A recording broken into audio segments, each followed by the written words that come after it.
a session 0 and session 1. So first off, we introduced all of our characters, sort of gave our appearances and whatnot, and began with a prologue from Pius Antony III. Said, "It has been 20 years since the gods abandoned us, and a plague has taken the lands. The land of Kelendez has fallen. The traveling god has arrived with it, and with it, hope has arrived." So we started off with Dawnfang. Huh? Oh, you're good. I'm finding just sheets of notes, and I'm like, what the fuck is this? Okay. Sudoku. Yeah. That's what it fucking looks like. So we started off last time with Dawnfang entering the city of Baravel, which is in the far northeast region of the northern continent. And knowing that it's a big sort of passenger city, people passing through all the time, with a strong-handed mayor. And he and his little group of monks headed towards the market for supplies. As they approached an inn, the monks came across Malik Bragdash playing music outside on a guitar built from a great axe. Francesca enters Baravel from the passenger ship Loretta alongside Cassius Octa. The journey took about 4 to 5 days, and they got to know each other somewhat on the boat ride there. They had a deep conversation about books and agreed to accompany each other to a nearby library, if they can find one, to search for details about flowers. Dawnfang approaches the market with his friend Sochi, and they see a gaudy wagon where he meets Visrar the Magnificent, who tells his fortune. He's where he was remembering himself at a carnival as a kid with a pony. Cassius and Francesca see the performance outside once Dawnfang and Visrar join Malik out front, and then they enter the inn after losing interest. They head to the bar and get some drinks together. Cassius knows that the mayor is a deva named Hope. He's a bit pompous, but means well as far as they know. They speak of each other's pasts and professions and realize they're both searching for answers that elude them. Introductions are made, and eventually Greta the barkeep tells them that there is a bookstore in town. A new person walks into the bar with a brown cloak and is using a cane that looks like it was made from a freshly torn off branch. He makes his way over to a table and sits down. Francesca notices the cane's strange design, and Cassius tells Visrar he ought to go over there and tell the guy's fortune. He does. He walks over there and uses the Taroka deck and reads a fortune. The old man makes an unnaturally large grin and tells Visrar he's earned something for his troubles, as his mouth opens and he sprays poison over the room. 4 other patrons inhale the cloud and turn into wild-looking monsters, where combat begins. After dealing with the plant monsters, there is screaming outside. Lots of chaos is happening as buildings are on fire and several plant monsters begin to overflow throughout the town. Visrar panics trying to get back to his wagon, but they are overwhelmed by all the monsters and are unable to clear a path. Malik gets to the ship first along with Greta, and as everyone is trying to escape from Baravel, they are fighting to keep the monsters away from the ship. The remainder of the party arrives at the ship, fighting monsters and healing others that are hurt, and Cassius aggressively pulls Visrar aboard. The residents that did make it on board are terrified and in shock. Malik and Francesca notice the mayor, Hope, arguing with the captain about leaving town. Hope reveals he had planned to abandon Baravel and survive on his own, regardless of everyone else, and that the town can rebuild later with new people. Malik rages and attempts to throw Hope overboard, as Cassius spits on Hope and hexes him as he is tossed from the ship. A crying child is nearby, and Mallet goes over and hands him a stuffed teddy bear as he tries to calm him down. The ship sails away as dusk settles, and the group turns in for the evening. And that is where we find ourselves tonight. Awesome. Great notes. Very good notes. Thank you. All right. So make sure everybody gets their long rest in, of course. Okay. So your spell slots, your health, that's all. It's all back to tops. Awesome.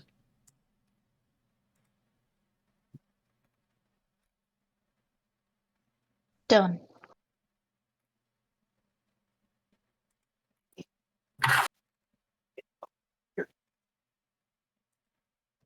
All right. It's fine.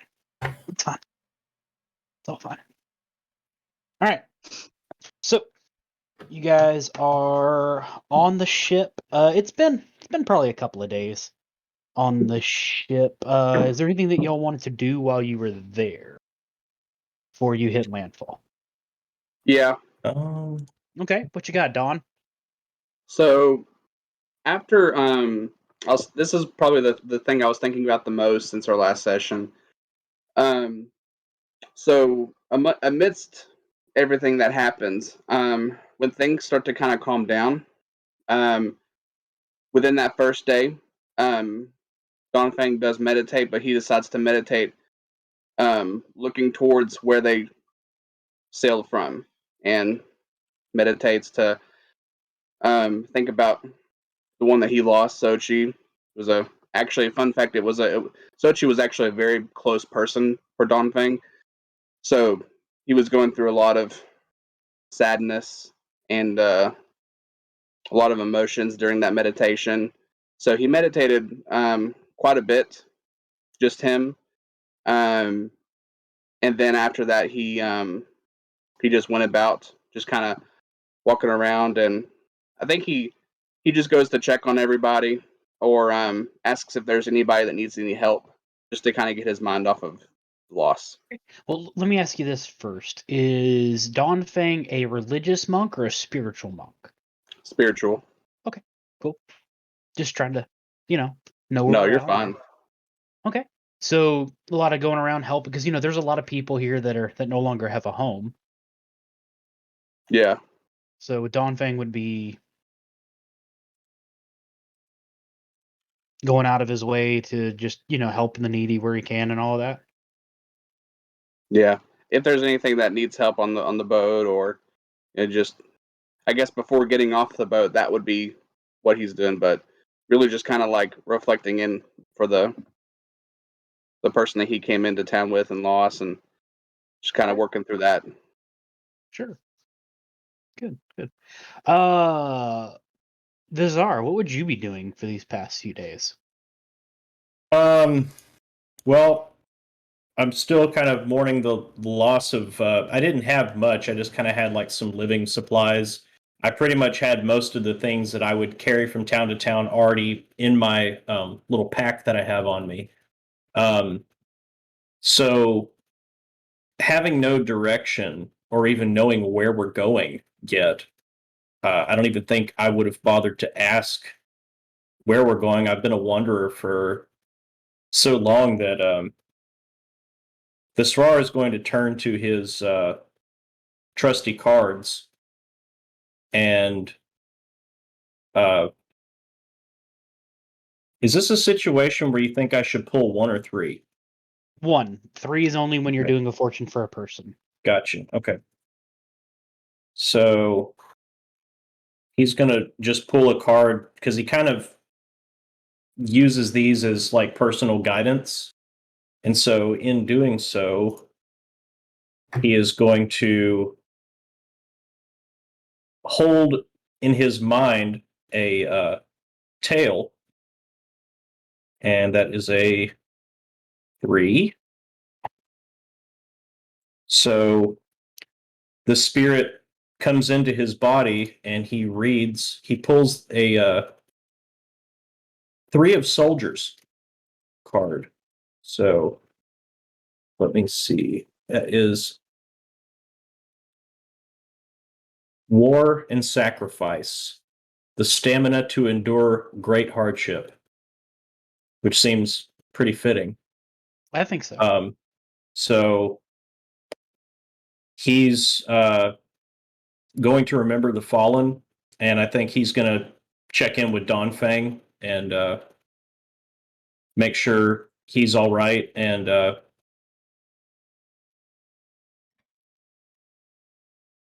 yeah, I think that's he's pretty much going to just keep that fortune in mind as we go forward to sort of guide him. Just remembering to endure the hardship that's ahead. Okay, sure.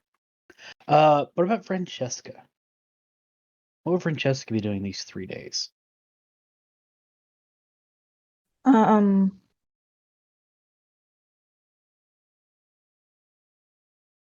It's a lot more action than she has seen in quite a long time.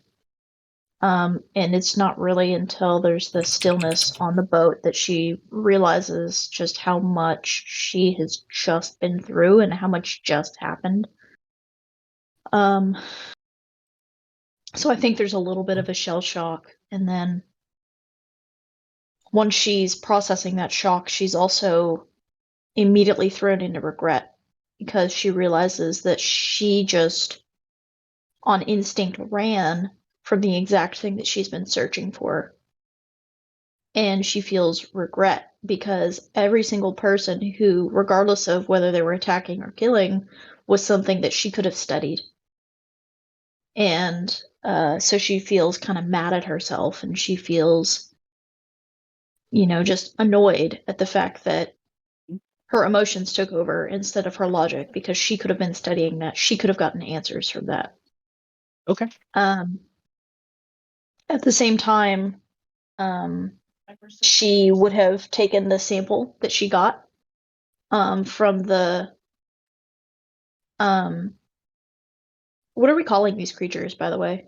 Well, you are probably one of the first ones to see it, so you kind of get to name it.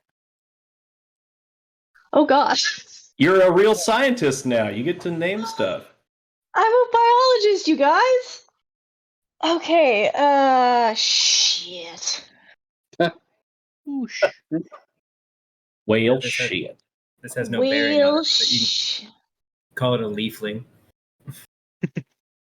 A You know what? leafling. Yeah. You know what? I will call it that until I figure out a better name. I'll You have call it a some leafling. starships. Leafling? Okay, sure. Sure.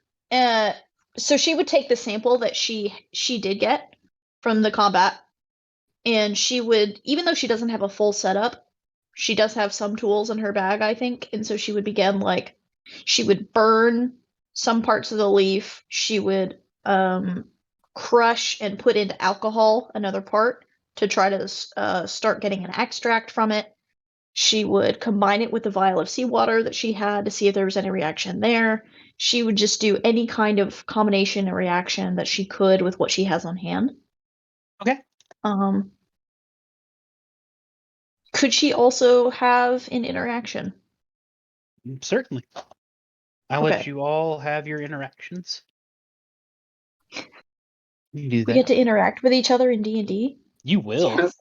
All right. That's what's up. Before we get to those, Malik, what Sure. are you doing these past couple of days? Did I ever find that child's parents? Oh, the one that you gave the teddy bear to? Yeah.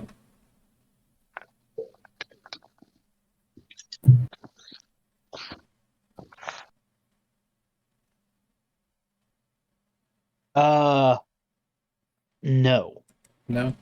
No, you did Um, not.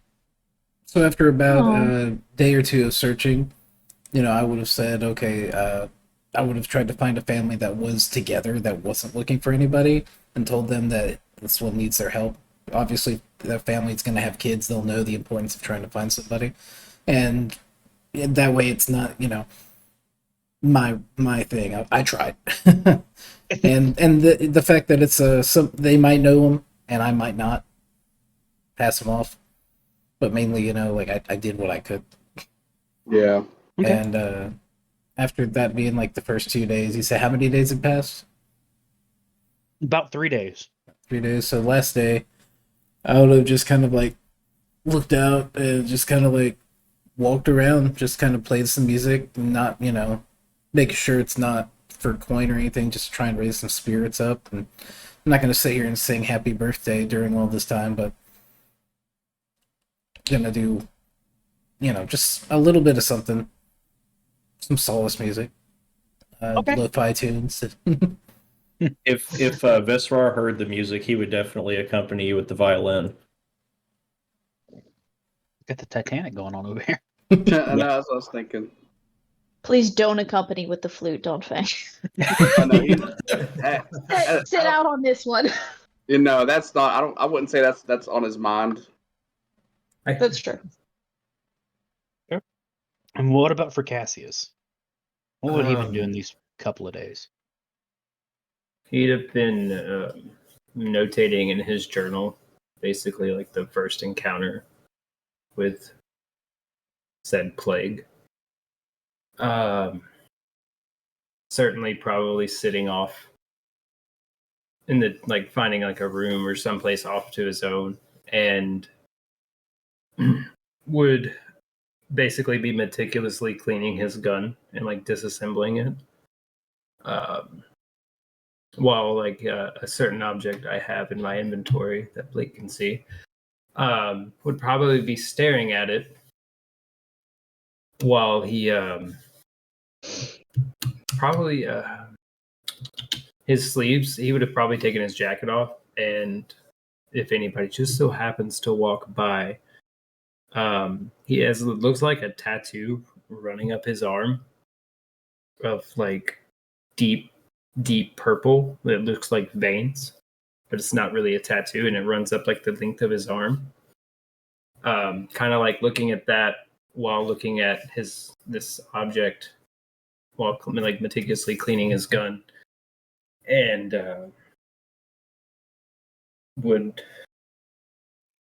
I'd say that be about it. I don't think he's really in a mood to like mess around with things, to like tinker with things. And at a certain point, he would like check in on everyone. Okay. Once he's done brooding and drinking his black coffee. Fair enough. All right. So I know the interactions that that you were talking about. There was definitely one between Dawn, Fang, and Bezrar. Yeah. So let's go ahead and say it's probably day 2. And you two run into each other on the boat. So just for context, Trevor, I'll probably be like doing like some type of daily meditation. I'll just walk up and in passing, I'll walk towards you. Okay. Don Fang, how are you doing? Hey, Mr. Magnificent. Hanging in there. I just taking it a day at a time. The more I think about it, the more it's taking a toll on me. But thank you for asking. How are you? I am okay, my friend. I wish to bring you comfort. I have been doing some communing with the spiritual plane myself, and the cards tell me that it is important that we endure through times of hardship. So I felt it was appropriate that I come and see you, see how you're doing. I know that you lost someone close to you. Is that correct? I don't believe I ever caught your friend's name, but I'm very sorry. I do not know what else to say. Well, that's very nice of you to say. That was my buddy Sochi.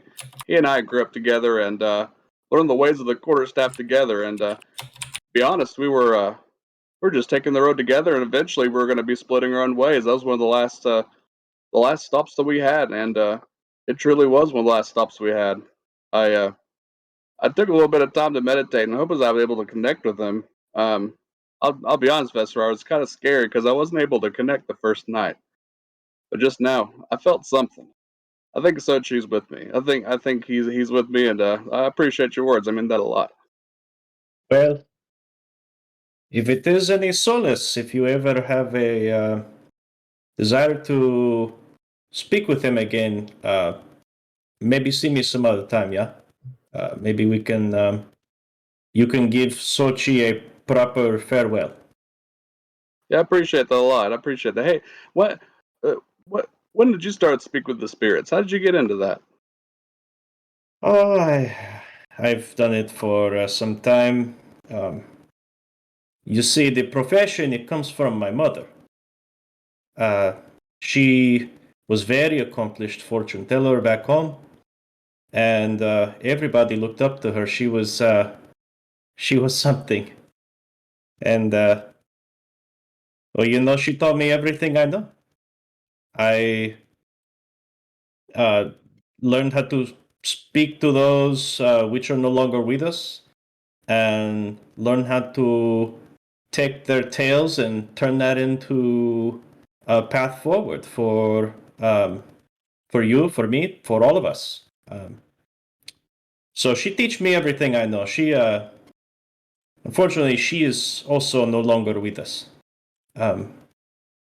She died of natural causes, but not that long ago, actually. I started traveling after we had the service for her, and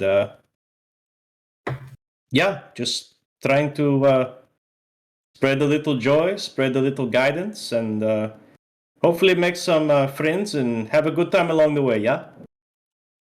You know, I couldn't agree more with that, Mr. Magnificent. I got to tell you, when I ran into you in your car and you read my poem, that's something I'll never forget. So I thank you very much for that, and you know, may these spirits be always with us. And I pet him on his, I pat like give him a big shoulder pat.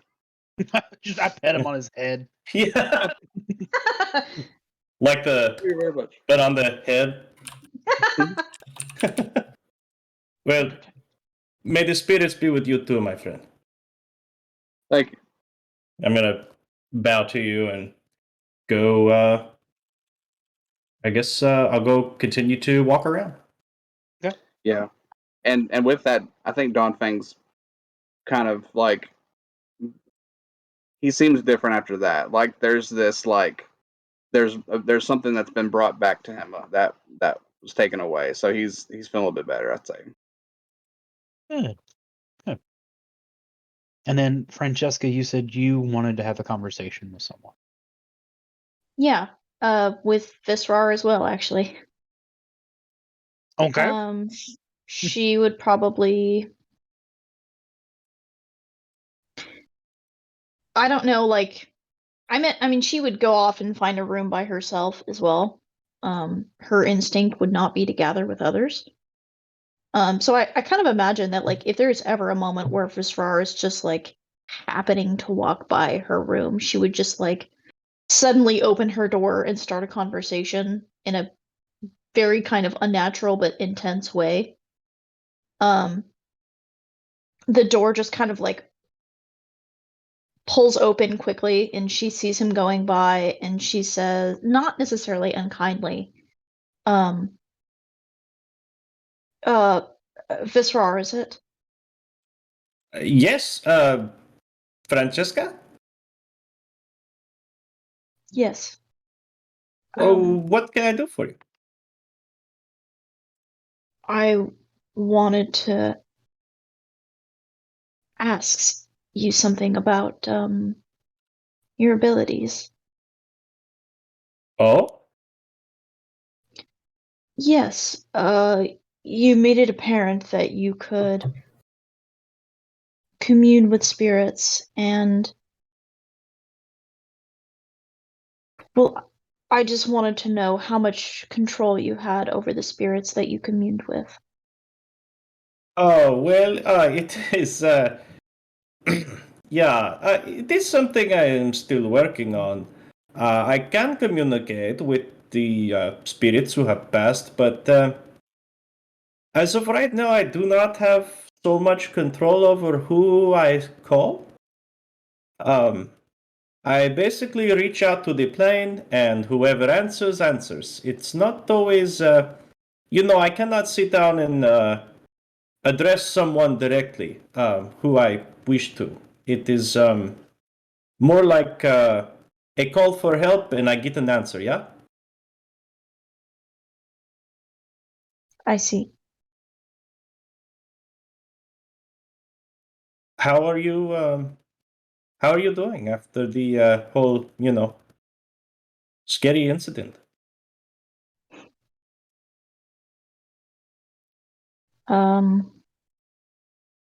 Fine, I suppose. That was a lot of research that I ran away from, unfortunately. Yes, I would say there is quite a bit to pour over, yes? Not since I've run away from it is the point I'm trying to make, Visrar. I came by boat to study these things, and I left by boat because what I wanted to study was staring me in the face, is what I meant to say, and I ran, and so now I can't study it, and I'm annoyed. Well, I don't believe that we had much of another choice, yeah? I wish I could have gone back and got some of my belongings, but they were overrunning the place. I don't believe we had much choice but to run. Sometimes it is important. Sometimes you have to know when to hold them and know when to fold them, yeah? Do you always talk in card metaphors? Well, it is a specialty of mine, but you know, speaking of, why, if you do not mind me asking, why do you ask what sort of control I have over these spirits? Is there someone in particular you wish to commune with, or? Yes.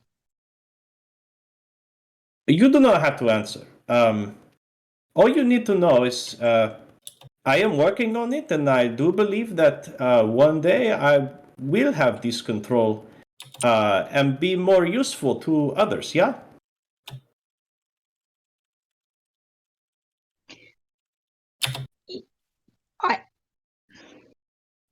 I don't want you to think that your value to others is the same thing as your use to others.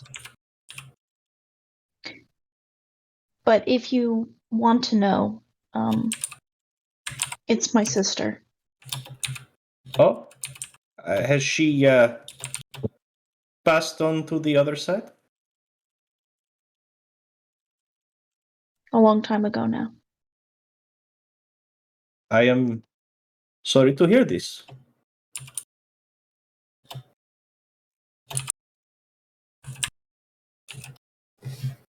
I just wanted to know if there was any possibility that I could see her again or talk with her again.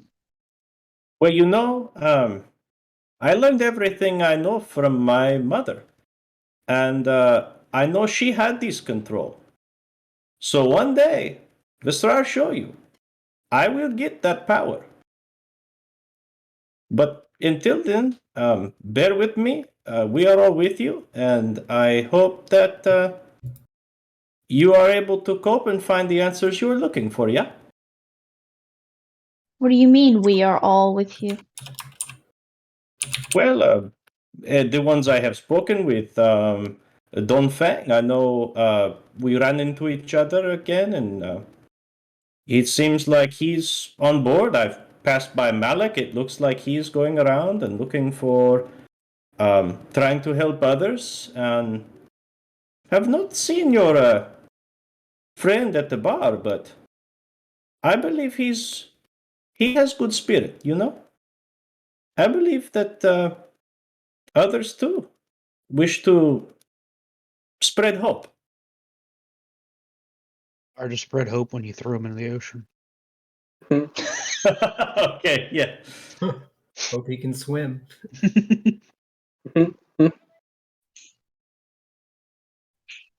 Well, Sorry. every time the DM says something, I'm always imagining like the gods just open up and say that. And you're like, Yeah. what? Oh my god. This voice from above. Mhm.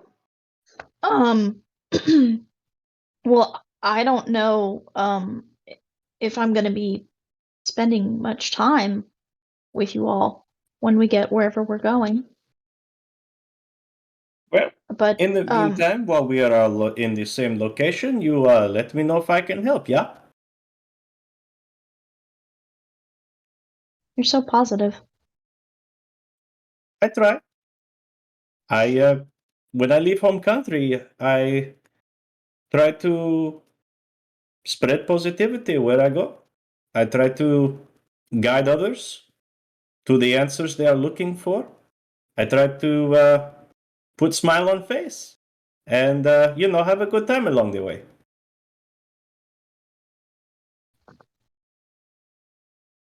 I'll say a prayer for you tonight. As you wish. Someone needs to look out for you too, Visrar, don't you think? I believe so. I know from the spirits on high I am being looked after. But thank you. Didn't you say you were a wanderer? I am, yeah. That's exactly who my patron looks after. Ah, who is your patron? Celestian. I am not familiar with this, but if Celestian responds to you, let him know Visvar appreciates this. She pulls the gold necklace that she has, which has a little it's an emblem that has 7 stars pressed into the gold circle, and kind of nods a little bit. He always watches over those who wander, regardless of where they may find themselves. I see. Well, thank you again, Francesca, and may the spirits be with you as well. You too, you funny little man. She just goes back into her room.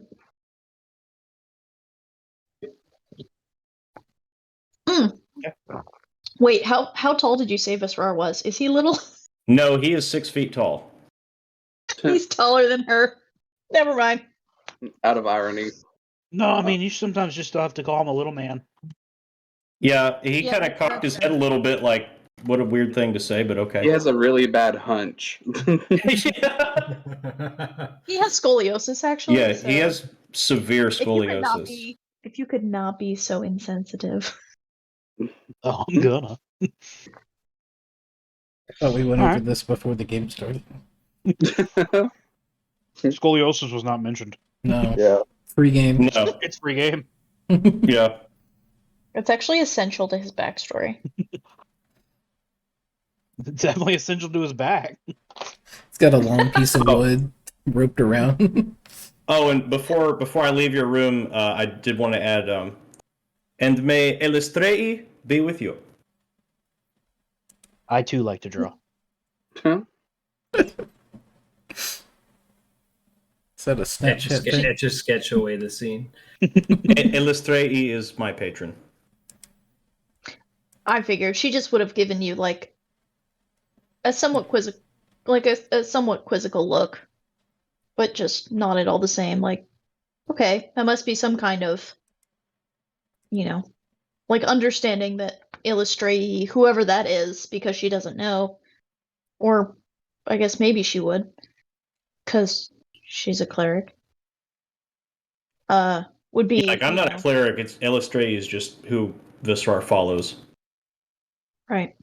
Well, that's what I mean. I'm like, well, I'm a cleric, so I probably would know. I don't know. Blake, what'd she know? You can roll a religion check. Yay! Skill. +8. Holy shit.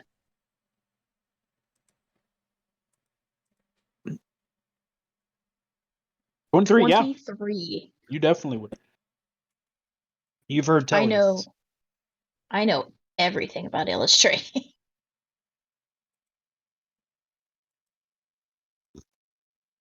Excuse me. All right, food. All right. Anybody else have any character interactions they want to have before the boat hits port? Not unless you got any for us. No, all I have. Everything is at port. Okay, so comes towards the about mid of the third day, and out in the great distance you see a giant city. For those of you that have been here before, this is the city of Alexandria. This was where the ship decided they needed to go to get away from whatever the fuck was going on.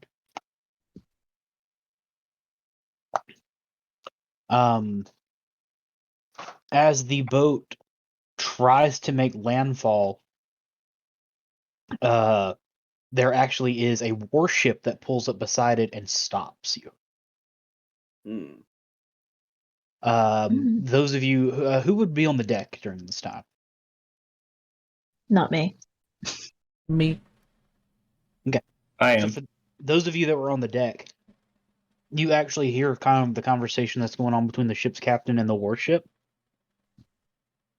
where the ship's captain's trying to call out saying that they need help, and the warship says, "We know, but you cannot dock right now until you are all checked." Oh, Oh. like for So- plague. Mm-hmm. Mm. For lice. Yeah. So, For bootlegged copies of Die Hard 2. it's a dangerous one to have. So, while the warship holds you there, a second ship that runs the banner of Palor pulls up next to it and lets out a gangplank, and a bunch of clerics of Palor come on, and they start ushering all of you into to line up or groups. They start going through to cabins, getting everybody onto deck, and all of them pull out what looks to be this weird little cylindrical. It's like a bright blue metal rod. And on the very end of the rod, there seems to be almost what you would look a dragon on it. And they just start running it over everybody. And the first person they get to is Donfang. And as they run it over him, the priest stops, comes back over again, and starts waving it around. And then continues on. And as they go through the group, all five of you and Greta. Let me also add Greta into this. They actually wave it over several times before finally going back to their ship to confer. And when they come back on, one of the priests says, "The ship is ready to embark into the dock." But he starts pointing at you. All six of you must come with me. Oh shit.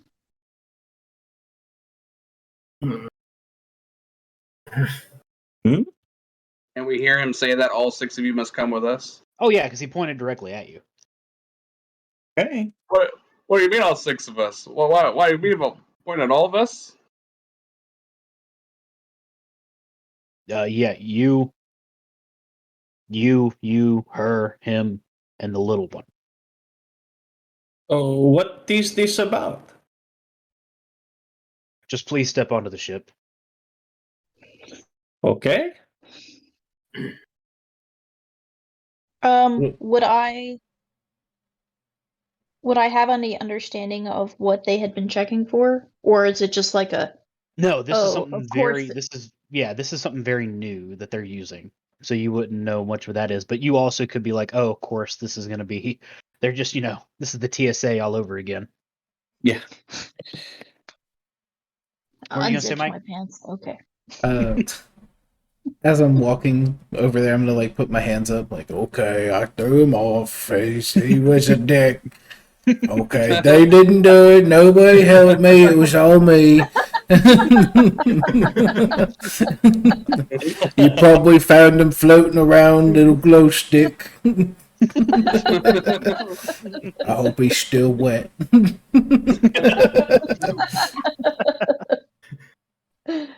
Beautiful. Ugh. So they get you onto the ship with the priests, and while the other ship sails off to the port, this one actually goes further around to one of the other areas of Alexandria, which is basically the temple area.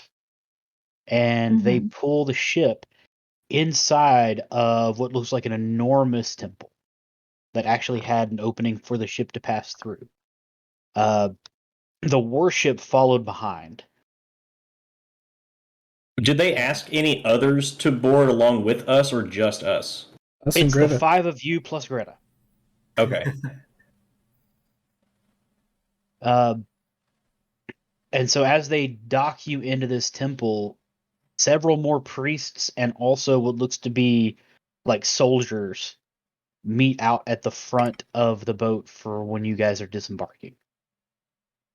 One of the people that's there is a very, very tall, kind of old-looking elf. And, I mean, for elf standards of looking old, he's probably fucking ancient. Wow. And he greets you all with a very kind smile, but it doesn't quite meet his eyes. It's all in the face. Like knowing white person smile. Exactly. Like Passing Like- each other on the sidewalk. yeah, Yeah. like Peel made another movie, White Man Smile. Oh, yeah.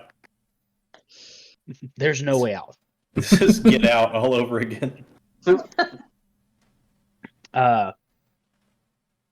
Welcome. My apologies for the rough treatment. You must understand during these times we must be vigilant. If you would all please kindly come with me, we just have a couple more extra questions to ask you before you can simply go.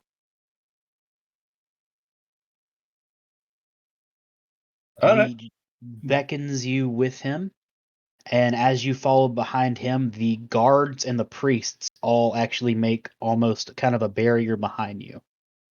He himself has nobody as a part of his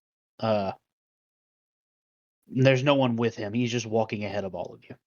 And he takes you guys deep into part of the temple, into a room that has a blazing sun in stained glass as the ceiling, with just sunlight pouring into it onto the floor.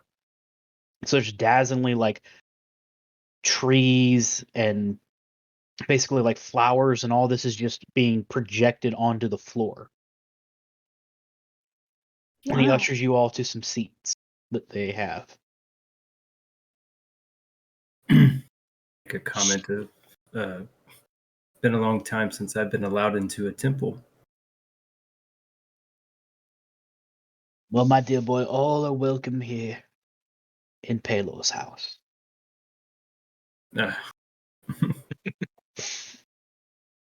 Now, tell me, would any of you mind recanting on what happened? I'll do it. Yeah, I threw him overboard, and nobody stopped me. So it was kind of a quick one and over. He like had this black glow about him. I didn't know I could do that kind of magic, but you know, all are welcome in Pelor's house. Kind of like nudge him.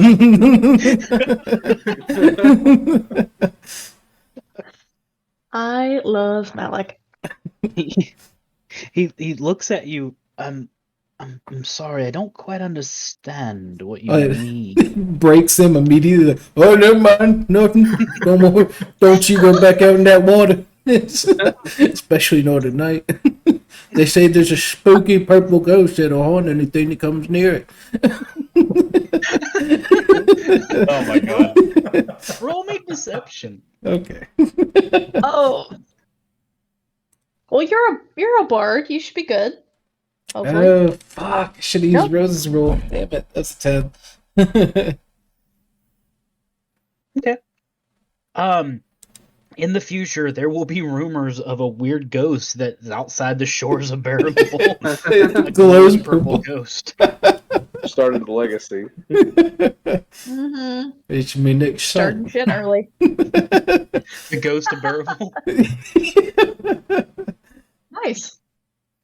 He comes in the night, glowing like like the devil.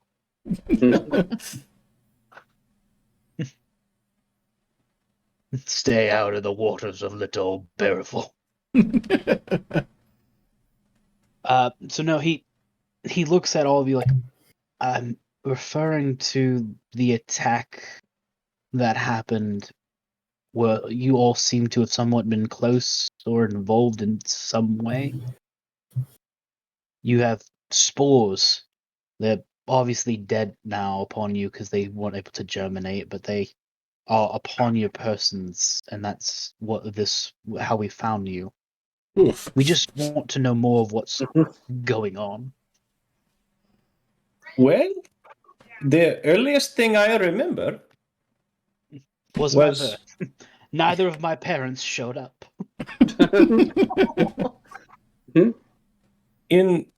We come from Berville on the ship, and I was at the bar, and this interesting old man, older gentleman, came in with a cloak. I walk up to him. I offer to tell his fortune. That's what I do as part of my livelihood, and so I do this, and he smile real big like, but the mouth it keep going, and it reached the edge of his jaw, and the head it completely open up, and big boom all over the room. Big boom. When he does that boom, Donphan just for sure he's like, oh. This man, what did he say? Like he's now looking at you intently. He talked to me about. He asked for me to tell his fortune, which I did. And after that, he told me that he wished to give me the gift of eternal life, which I thought was very strange, because it seemed like he actually wanted to hurt me. That's it. Those are the only words he spoke. Did he mention anybody, anything? I do not remember any particular person that he mentioned. No, nothing about a traveling god. It seemed like maybe he did mention something. You can This- roll. You can try to roll to remember if you want. Okay. What would you like me to roll for that? It would be your insight or perception, whatever you want to take higher. Okay. Francesca would also be trying to remember as well. Sure. May I cast guidance on myself? I don't see why not. Okay. You said perception or insight? Oh, well that's a 23 without guidance, so. Oh, damn. And I got a 19. Yep. So both of you remember he never spoke anything of that. Yeah, Okay, I do not remember him mentioning anything in particular. It seemed like he told me he gave me gift of eternal life, and then boom. Very well. All of you may go through these chamber doors here to some showers. It's with holy water, and scrub vigorously. And as long as you pass through the test of no more spores upon you, you're free to go.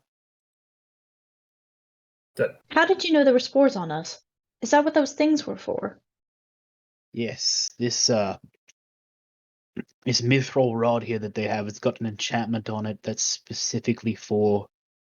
It was originally used during for germination for farmers and everything, but the spell works quite well on what we're doing. Mithril. It's the Are only you thing trying- that would hold it. Are you trying to head this off? That is the goal. But as from what you've seen, it's not so simple as just a spreading of flowers or pestilence. Something is causing it. But that's why we wanted to interview you more and also make sure you're not carrying it yourself. So, the showers, if you please. You know, I Oh, took a no. big whiff of it. Would you like to look up my nose? He looks at you, and it's not really disgust, but it's not far from it. Just trying to help. I think the showers would be most appropriate. I can't breathe water now, can I? Not unless you try very hard.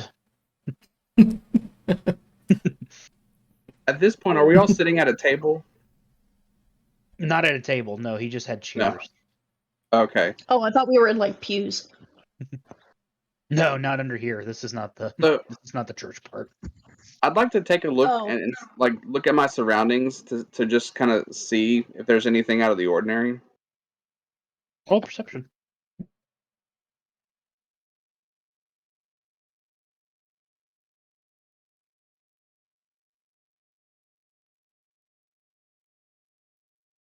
The only thing out of ordinary that you notice is that their guards are here, like with the priests that followed you in, and everyone seems on edge. But that's really the only thing you see that might be. It's a little different than a standard, going to church on Sunday kind of deal. And what was his name again? He never gave it. Okay. Well, I appreciate that help. I'm sorry. What's your name? My name's Don Fang. A pleasure. I am High Priest Lothlorion. Well, High Priest, is there anything that we can do to cure this? Is there something that can reverse the effect? Well, you can start by going to the showers and verifying that it's not in you. Is it only holy water? I don't believe holy water is the only thing that would rinse it off, but it's what we use at the temple. And it just, we put our prayers a part of it to hopefully wash away the pestilence. How do you spell his name again?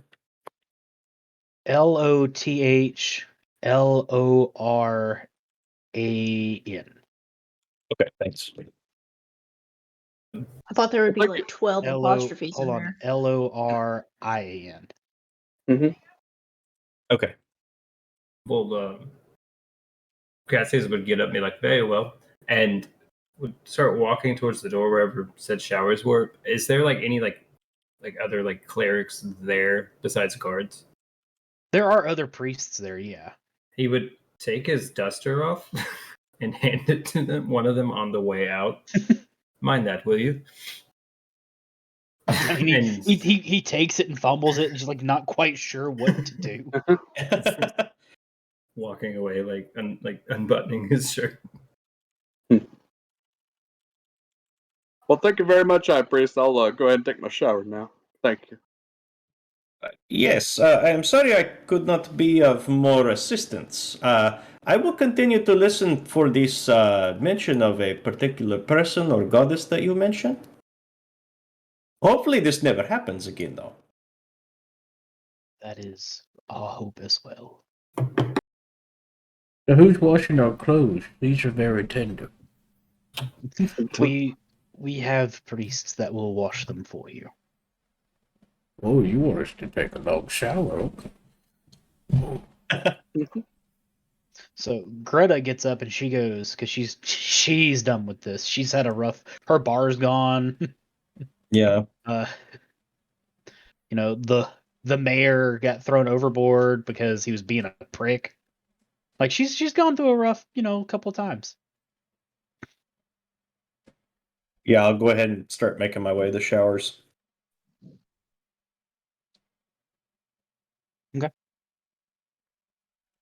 So as you go, it's very much they're just stalls with like a Mhm. curtain in front.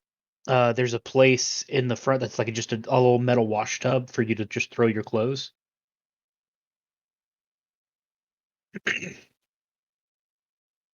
And so as you go through the showering, they they've got, of course, soap there, which I mean it's pig Holy fat. soap? No, I mean it's old fashioned soap. It's pig fat and herbs, Mhm. but the Ah. water is The hot. good, the good That's stuff. good. And as you scrub it away, all of you are going to get an inspiration point. Oh, Mm. okay. So keep That's that. that's So that's a can we good only have shower. one inspiration point max? Correct. Okay. Now, is that like that's DM inspiration, right? Like where you can mark that up top? Yes. Right under the hit points. Yeah, Tom, at the very top of your character sheet, next to your walking speed, there's a little spot for inspiration that you can click. I actually clicked that from our first session from your inspiration you gave me. Oh, okay. Well, that'll So work. I've still got inspiration from that. Can anybody else see? Well, I guess if anybody else happens to look around, like above the curtain, during their showers, they would notice, like from above the curtain of Francesca's shower, there's like a whole bunch of steam, like raising up, that is not coming from the other showers. Yes. Steamy. The water's just not hot enough for Cassius, Yeah. actually. Oh, yeah. Just prestidigitation, the shower head or whatever it is. Yeah. No, I'm trying to work in just the natural defense of like his resistance to fire, like into like things just not being Mhm, quite mine hot too. enough. I did not close my curtain. Very much. Blow a snot rocket full of yellow pollen. Ugh. It's, And it's Throg all over again. Just gonna waffle stomp that down the drain.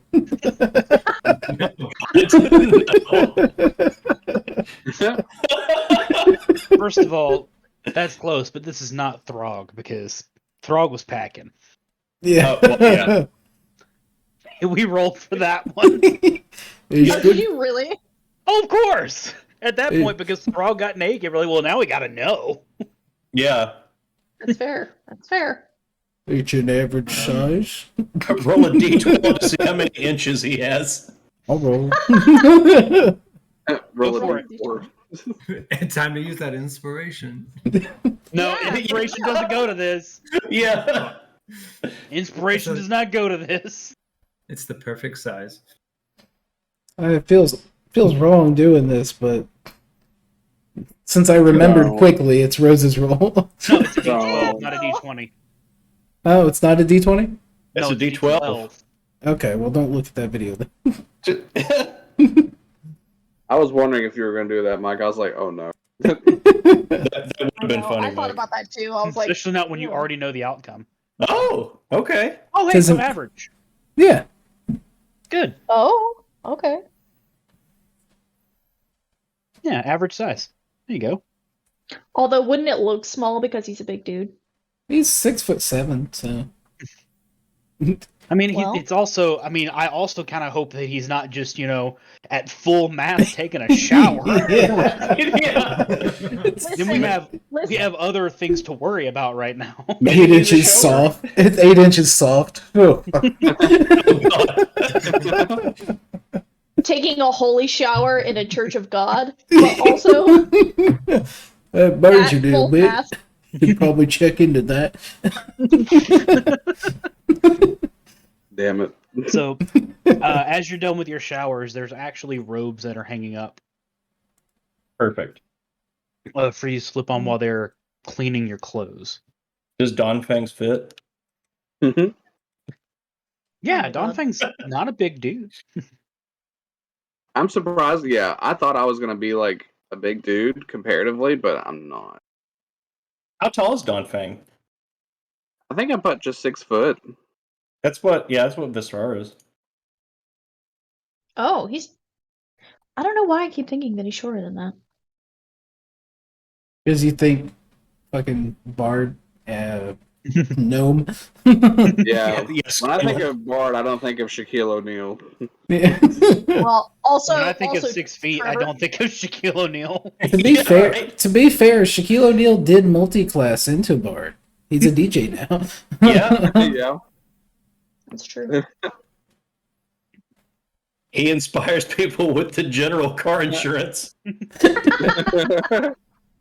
And what's the like icy hot patch shit? Yeah. Yeah, I see yeah. hot. And he's also spokesman for Brother Printers. Oh. Is Oh. he really? Yeah, we got a big cutout of him at work. All right. Well, I've taken my shower I and have rubbed up. would have kept my gun with me. Sure. Yeah. Yeah, my Just- quarterstaff.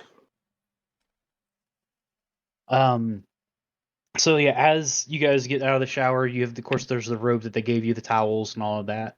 You're led back into the same room that they did the first interrogation on, and they slowly sweep the basically like the dowsing rod over all of you, and it only takes basically one go for everybody, and they just go put it away. Seems that I'm thirsty. Mhm. It seems you are all clear of the pestilence, and as soon as your linens are adequately cleansed as well, you may go. We just hanging out there naked then? They gave you a robe. Oh, Robes. I missed Yeah. the robe part. Sorry. Yeah, we're in robes. I just assumed mean- Malik didn't. Yeah, I was Malik just about to has. say you can refuse the robe if you want to. He's got the full size robe, but it's like wrapped around his waist. It's like, Yeah. y'all look stupid wearing it wrong.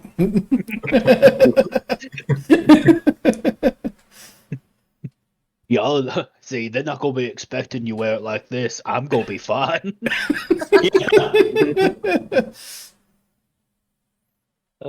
It's a thong. That's what the string's for.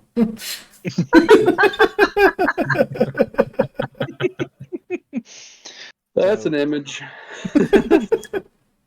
And I just press vegetation, my clothes dry.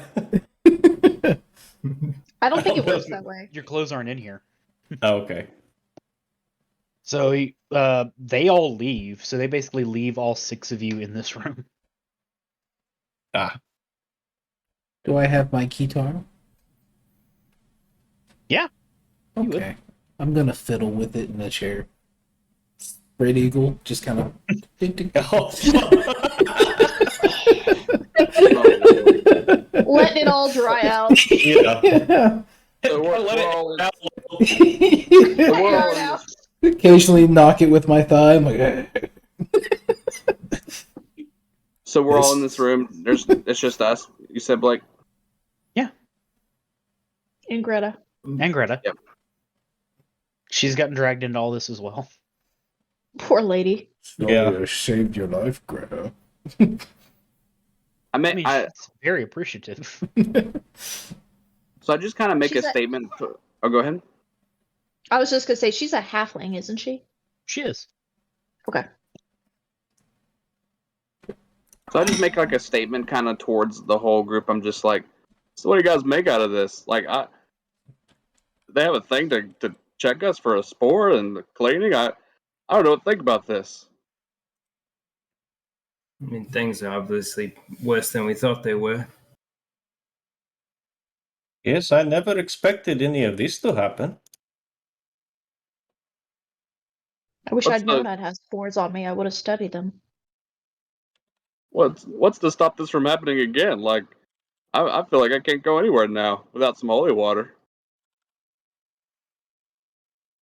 I do not know how far this has spread, but if we are heading south from where we were, something tells me This is going to happen again.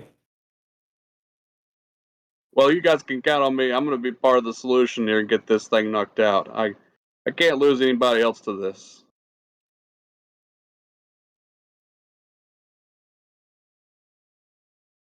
This is what I've been Frank- doing for the past several years, and this is the first confrontation with the Rose.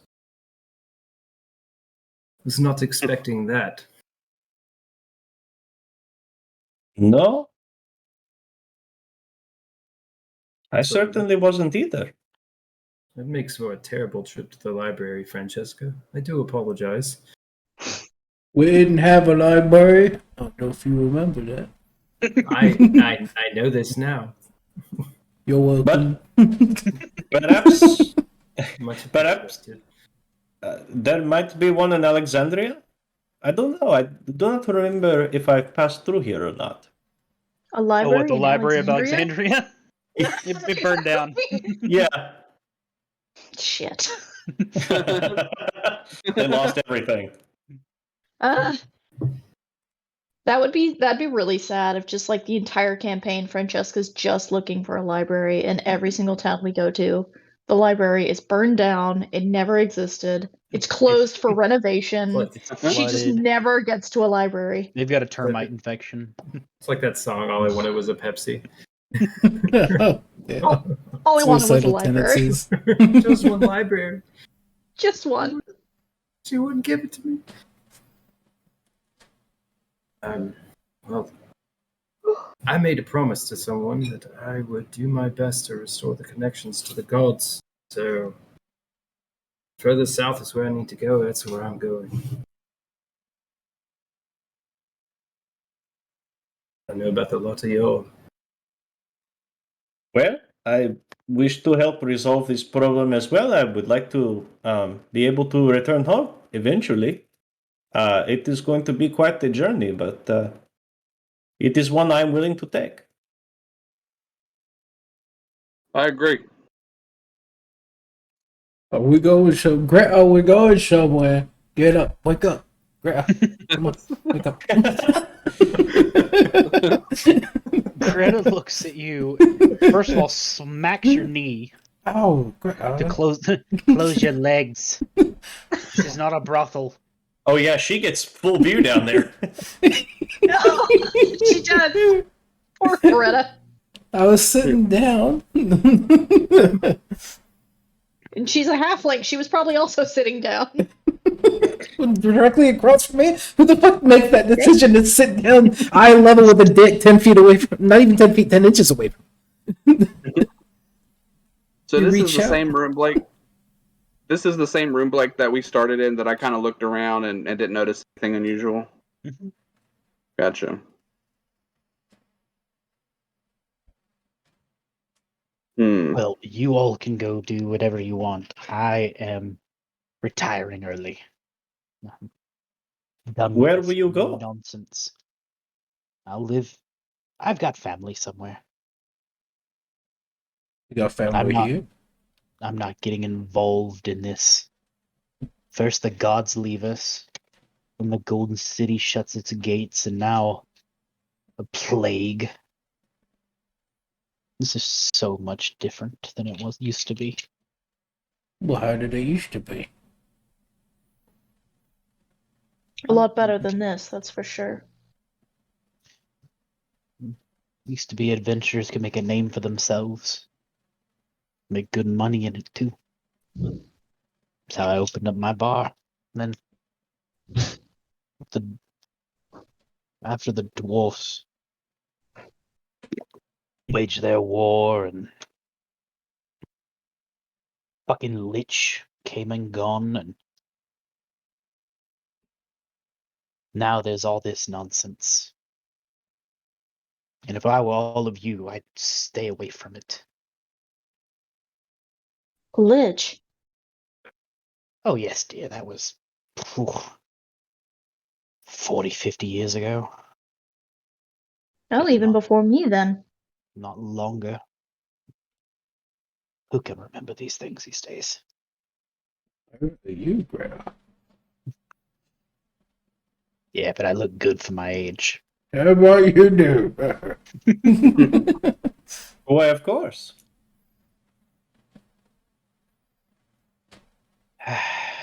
But What happened with the Lich, Greta? uh, it's spotty in actually what truths were there and were not there. If I remember right, something about some, I wouldn't call them heroes, some group of people. They could not kill him, but they at least sealed him away long time ago. Was that would have been not far west from here, actually. What was that city? Thelina. That's what it was. The city of rain.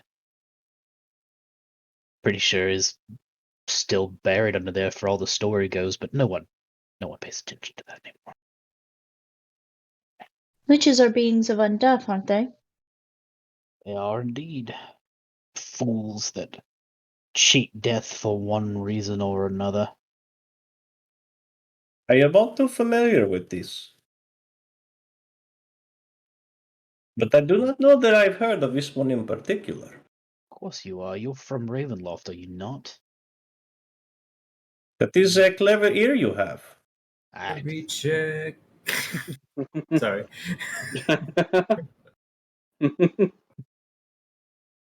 I was No, there. I don't know shit. Yep. God, for being proficient in history. I remember the voice. Ravenloft used to not be cut off from the rest of the world. It's almost a forgotten history now. Yes, ever since I was a child, I seem to remember I was born and raised there. We were unable to leave, and then what about 5 years ago it was? I believe it was about 10 years ago. 10, who knows? 10 I years heard, ago. I heard the stories that Ravenloft appeared again.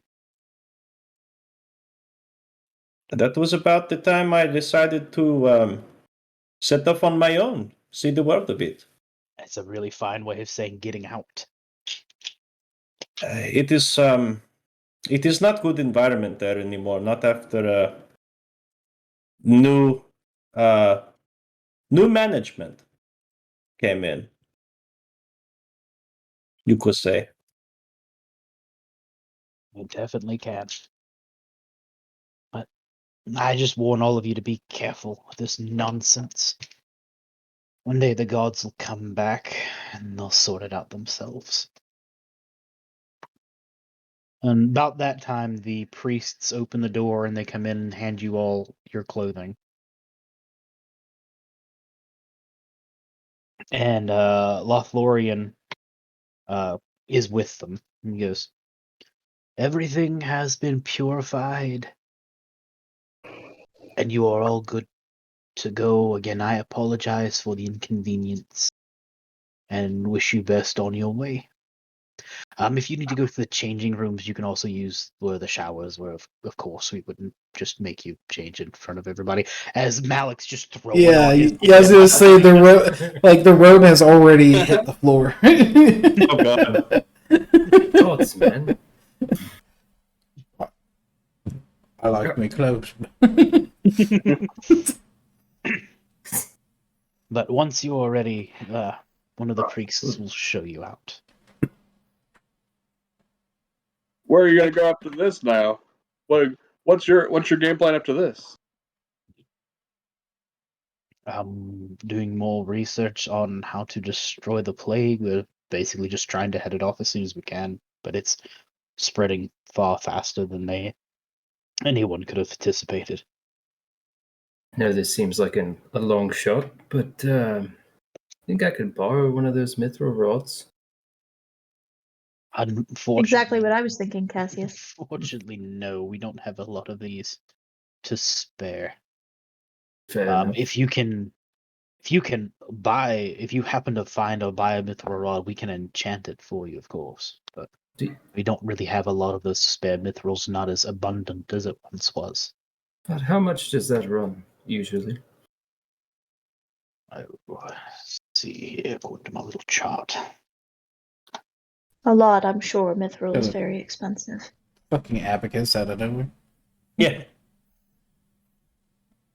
Weeps And it out this of is his how an robes. abacus works. Yeah. Do, do, do, do, do, do.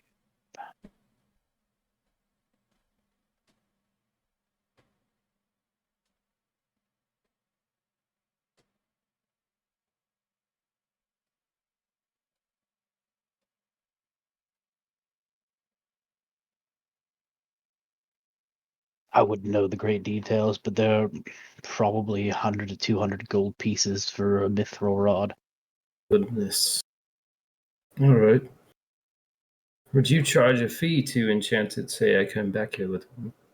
No, of course not. We wouldn't do such a thing, and it's always good to be prepared on the roadside. How many rods Appreciate do it. they have? What'd you say? How many rods do they have? He didn't tell you, but there's at least 3 in the room. Okay, there's 3 that we can see. Yeah. Okay. Just glancing at them, I probably wouldn't get any kind of sense of at least what kind of enchantment or just really anything about how the enchantment works. You can try rolling Arcana on that. Hell yeah.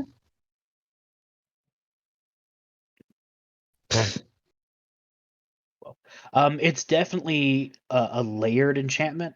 Like there's at least, you can probably sense there's at least 2 or 3 spells, maybe even 4 that are layered on top of each other.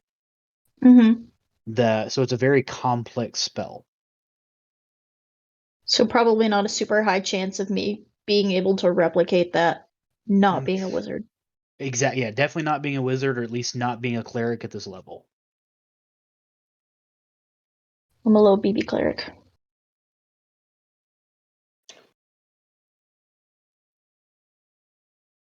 What if Right. we could use one of those there glowy sticks to help us and find out, where it's coming from? They glow around it, don't they? Or how'd you know? Trial and error mostly, and I don't think why would you be trying to find where it came from in the first place? You need to be staying far away from it while the rest of the 3 sort this out. It sounds like they're trying to go Yes. find it, and I'm with them. May I ask you a question, sir? Sure. Perhaps we can strike a bargain. Oh. If you agree to lend us one of these rods, I, and I'm sure my new friend Cassius as well, will send you back all the research that we find along our travels, because we too are looking to find everything that we can about this plague. Doing like that side eye, like, wait, what? No, I got this. I got this. It's fine. Just go with it. As you- Aw. As you say that, I'll go ahead and focus my attention on Francesca and give her guidance if she's trying to make a persuasion. I sure am.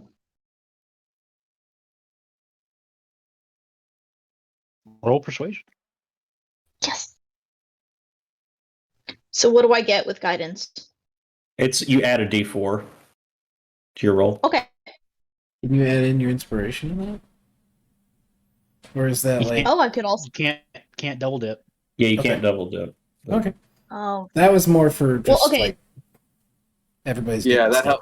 helps. That's good to know because I I was mean- thinking I was wondering the same thing. So, what die is the inspiration that you gave us? It's a D6. Okay. So, So with inspiration, you can make the roll, and then before you know what the outcome is, you can choose to add the inspiration. With guidance, you can automatically just add it. So basically, if you feel the roll may be good enough, you just want to toss the guidance on, or if you feel maybe you need that extra 2 points.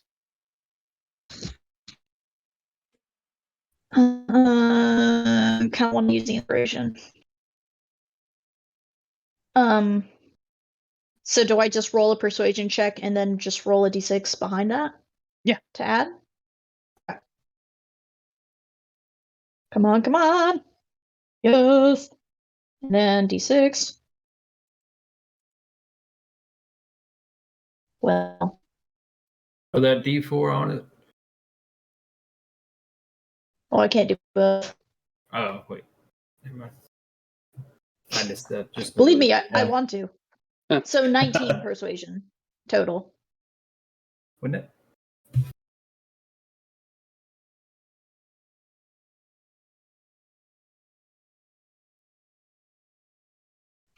Blink, blink, blink, blink, blink.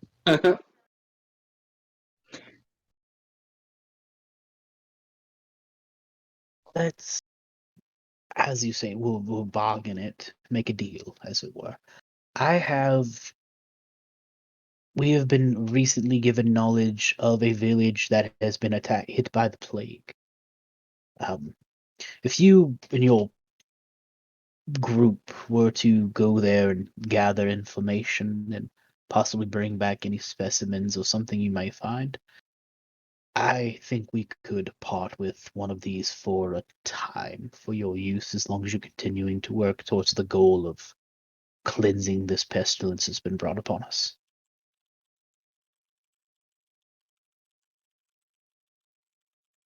That sounds fair to me. What of the rest of you? You will also be, of course, rewarded with coin. I know that's an adventurer thing. And Not coin. transportation will be provided as well. Hmm. Oh, great! Give That me mean s- you coming with us? What were you gonna say, Austin? I was going to say, do you have any scribes to send a message? Of course we do. We can send a message if you'd like. I'll put one of you aside here in a bit. So does that come as an agreement? Yeah, I'm all in. I'm here, man, for you. It sounds okay to me. I do not have a place to return to at the moment. Unfortunately, my livelihood was taken away. My wagon that I travel with and do my work from was taken from me. So that is honestly my goal. If I can get something like that back eventually, I would oblige to help.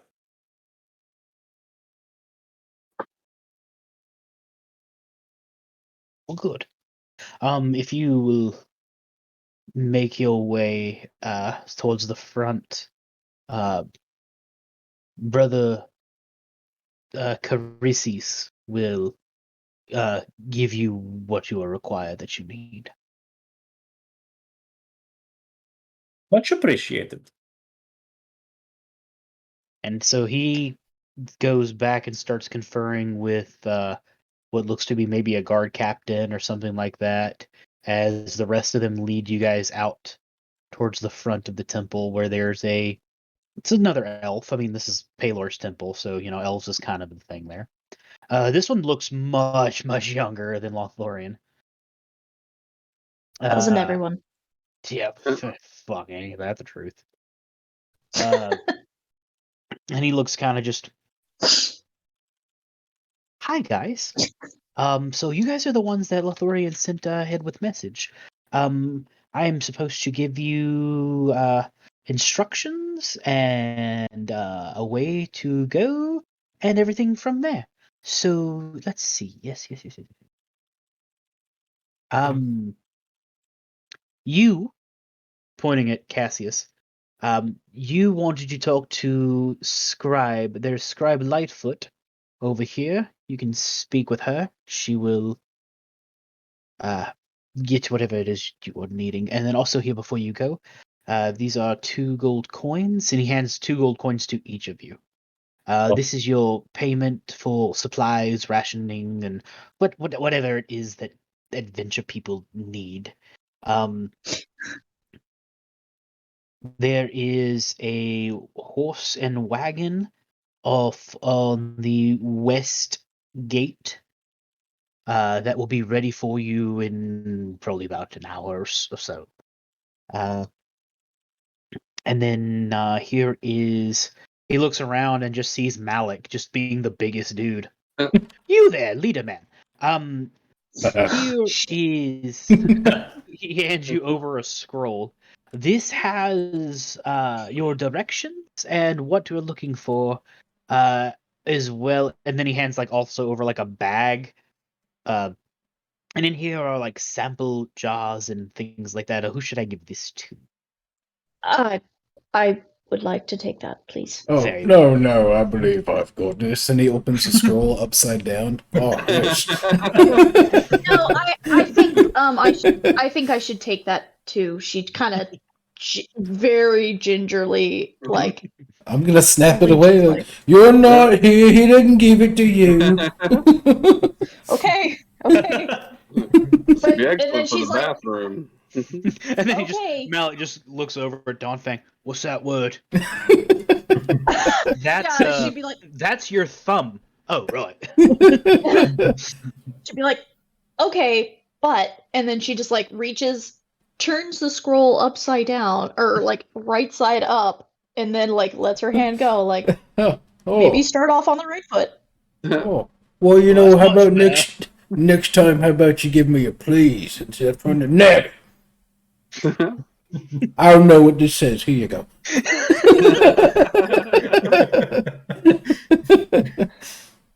Did he give it to her?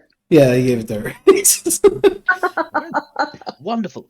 Well, if you need anything else, of course, the Church of Paylord is always open to you.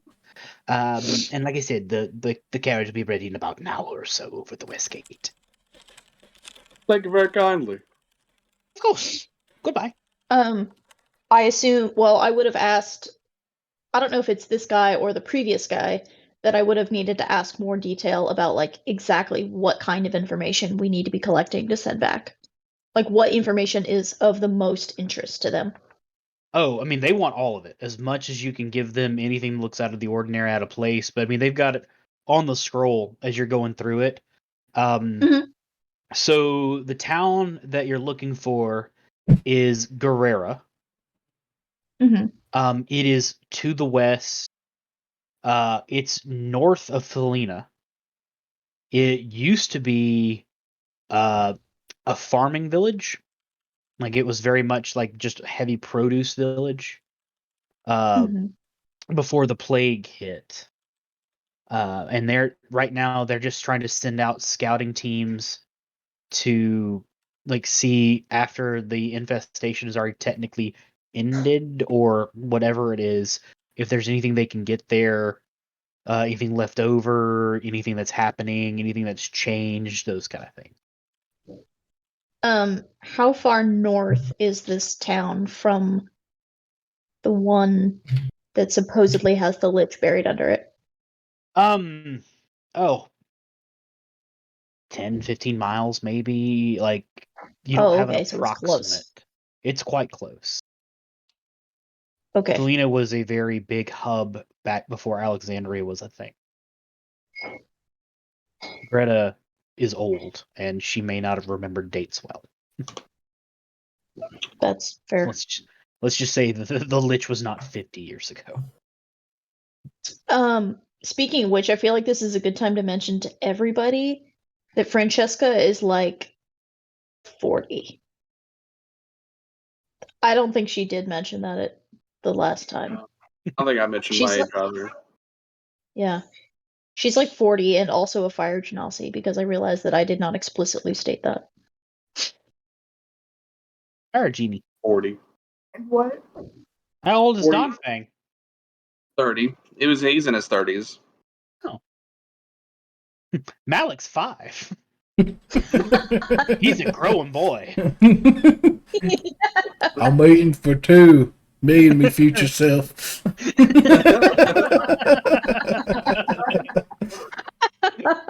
I love that. Brianna, what did you say about Francesca? She's 40 and what? And a fire genasi.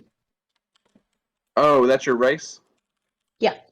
I saw that on your character sheet, and I was like, I imagine that's like an Ifrit, maybe, like a red, kind of like Yeah. elemental. Yeah, she has fire elemental in her genetics.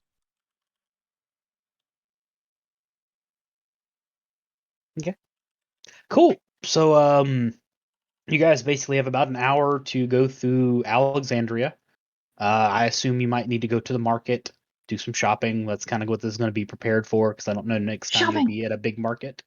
Yeah. Austin, if you want to DM me basically what you're wanting to do with the scribe, and while y'all think about what y'all want to do for that, I'm gonna go pee because again, Yeah. Thank couple you. I liters got of water today. Yeah. Okay. Good I'm job, more- Blake. I'm proud of you. Okay. Mercy. All right. So you guys have about an hour before the carriage is ready.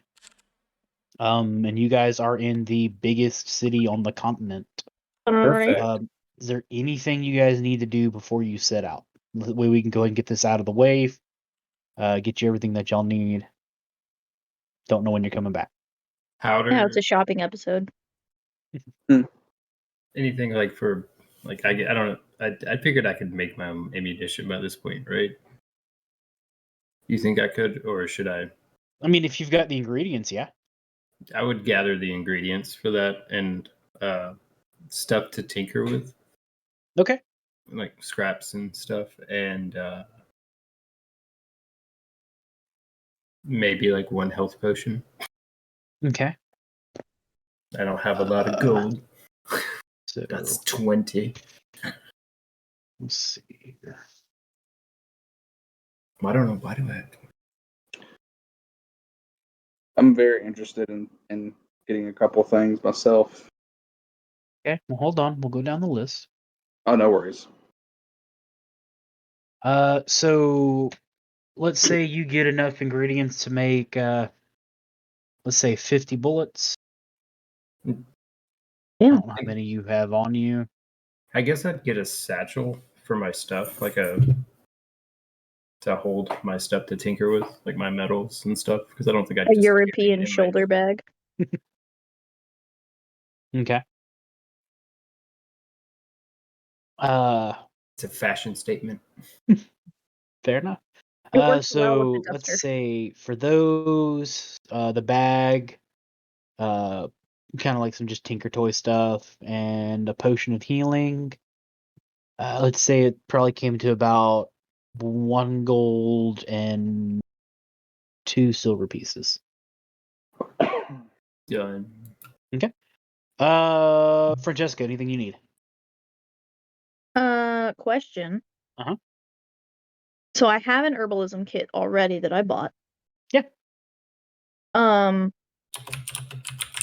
But it says you have to have proficiency with it to create antitoxin or potions of healing. Is there a way that I can like in-game work on a proficiency? You know what I mean? Yeah. I mean, if that- you keep making something, you'll get better at it. Oh, okay.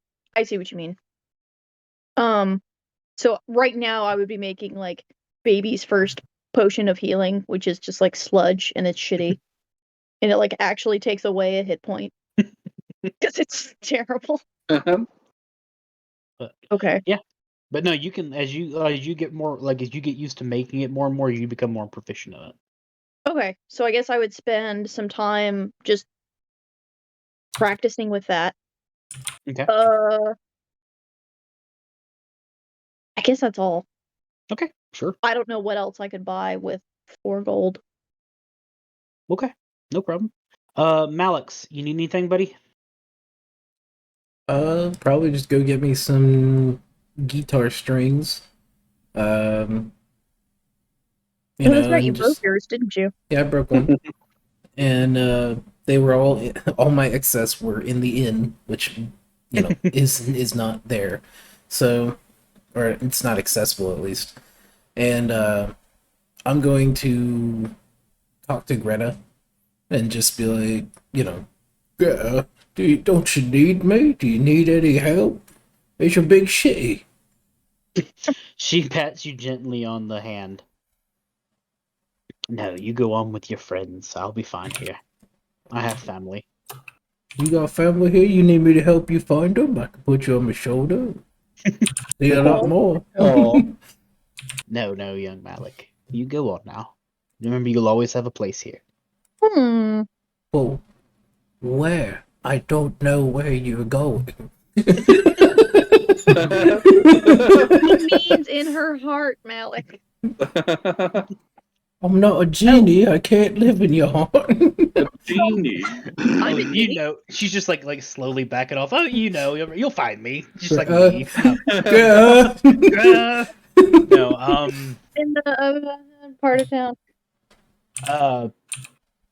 no, she had she basically kind of like gives you directions to like where her sister is at. Oh, okay, cool. So you'll remember that if you ever come back here. Oh, well, it's not a great place in town. They got bars on the windows, but you know, it's a place. So yeah, now I'm gonna get me some guitar strings, and I guess if he's going adventuring, he's gonna try and find a blacksmith, try and sharpen his axe. Okay, sure. So let's say Good you idea. sharpen your axe, get the guitar strings. That's probably going to be 1 silver piece and 2 copper pieces. Okie dokie. Guitar strings are pretty cheap. There's a lot of cats to make them out of. Aw. What? Cat gut. That's what strings are made out of back then. I thought it was like horsehair. No, it's cat gut. Uh-huh. I don't care. All of the best strings are made from cat gut. It's just the world we live in. Gotta embrace it. Good thing I Or like not. me. I like dogs. All right, Yeah. Donnie. They gonna hurt us? No, Donnie. They're nihilists. Donnie. What'd you need to go shopping for? So gotta get that blow dart gun, man. I'm too excited about that. If Okay. it's possible. Yeah. Question. So we learned that well, what we just encountered was that we showered in holy water, right? That's what they had there. Yes. What's the practicality of getting like a vessel of water blessed to be holy? Is that something that can be done? Just Can I bless it? Yeah, technically. Dope. okay. So You don't have to pay for that. yeah, I'll just have a quick interaction. It's like, I think I should get some holy water, and then Francesca will like say Yeah, I something. could be like, oh no, I can take care of that. Oh, you got that? Okay, save money where you can. You got a blow dart gun now. All right, a blowgun is 10 gold pieces. Uh, Damn. Suck Yeah. to suck. They are expensive. do you have anything you don't want you can sell? well, no. I mean, like Blake said, I can just throw them. Like it's overrated. Like it's. I mean, you cool to, also like, could get like a piece of bamboo or like whittle one out of like a branch as you go along and make your own. yeah. I guess That's in that true. case, It would take time, but it would not cost you 10 gold pieces. it could be done on a rest, right? On a long rest or a couple long rests. Yeah. So I guess let me see if I have. No, I guess I should get the tools to make it. I have cartographer's tools, but I don't think you can make anything out of that. No. Not No. not you can make a map. Yeah. So I'll just do like some whittling, like a knife or something, like maybe like a knife that I can use to kind of sharpen or create one. Okay, sure. Whittler's toolkit. Say probably a gold piece for a full kit. Maybe a potion of healing too in there. Okay, so that would be 1 gold piece and 5 silver pieces. Okay, let me see if I have that. You do. 'Cause We I give know- you 2 gold pieces. Yeah. Okay, so yeah, the silver that I already have for. Okay, cool. So that'll be it for me. Okay. Thank you. And then Vizrar, you needed to shop for something? I would like to, but I don't think I can afford anything that I want. So, Well, what you looking for? Must Well- See if we got a bargain bin somewhere.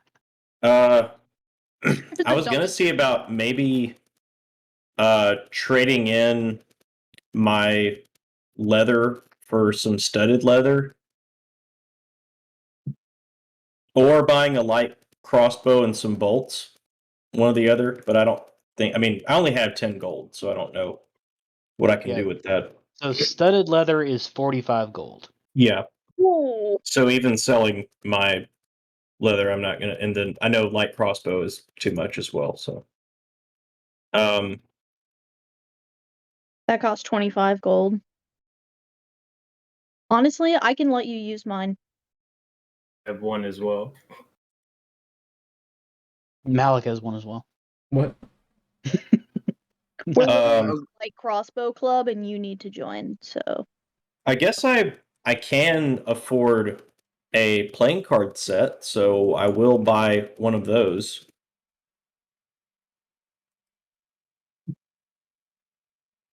I've I got think a it's dart. only like it said it's half a gold piece, so that would be like 5 silver, right? Mhm. Okay, so I'll just trade in a gold and add 5 silver. Okay. Get a playing card set. um, And I guess that's gonna be it for me because I really can't afford much else. I have a question. What's up? I have 2 questions. I'm sorry, I'm gonna have a lot of questions. Have we been loaned the mithril rod yet? No. Son of a bitch. Okay. Okay. So so we're gonna get that like after this mission? Yes. And then I've never played a class that had to prepare spells. Do So- I You prepare slots in 5 versus 3. So you have a list of spells that you choose from. You prepare those spells in 3. Like, say you wanted to cast Cure Wounds, you would have to prepare Cure Wounds twice. Whereas here, you just pick the spells that you're prepared for the beginning of the day, and then you can use them as many times as slots allow. Right. I get that. But my question is, do you truly want me to prepare them like as soon as the long rest is done? Or would you allow me to prepare them later on in the day? They have to be prepared after a long rest. Okay. Because I was working on preparing my spells like immediately after you said take a long rest.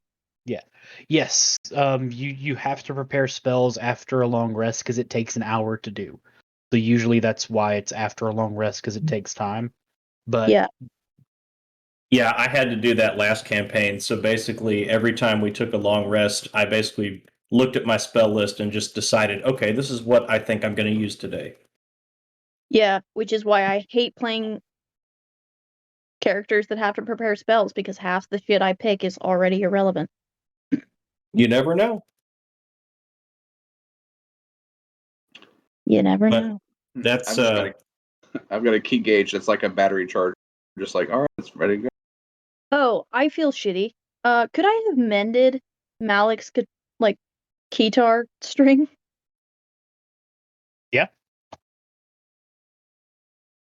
Now you know. the more you know. Too late now. well, he's Sorry. got him some extra ones. Well, He's okay. probably gonna Yeah, go. He's probably gonna go through quite a few of them. that's true. Well, yeah. It depends how much he has me roll for breakage. Okay. Well, then I'll just. I think she'd be too afraid to say something right now.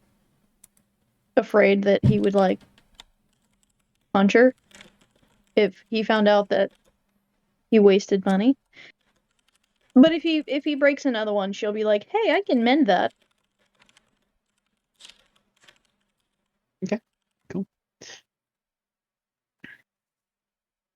I've got my deck of cards. I'm good. All right, cool. So an hour's passed by. You guys have made it over to the west gate. And there is a Paylor priest there holding a horse and wagon. Okay. Hey, is that for us? Yeah. Just interacting with him like, well, that's a nice wagon and horse you got there. Thank you very much.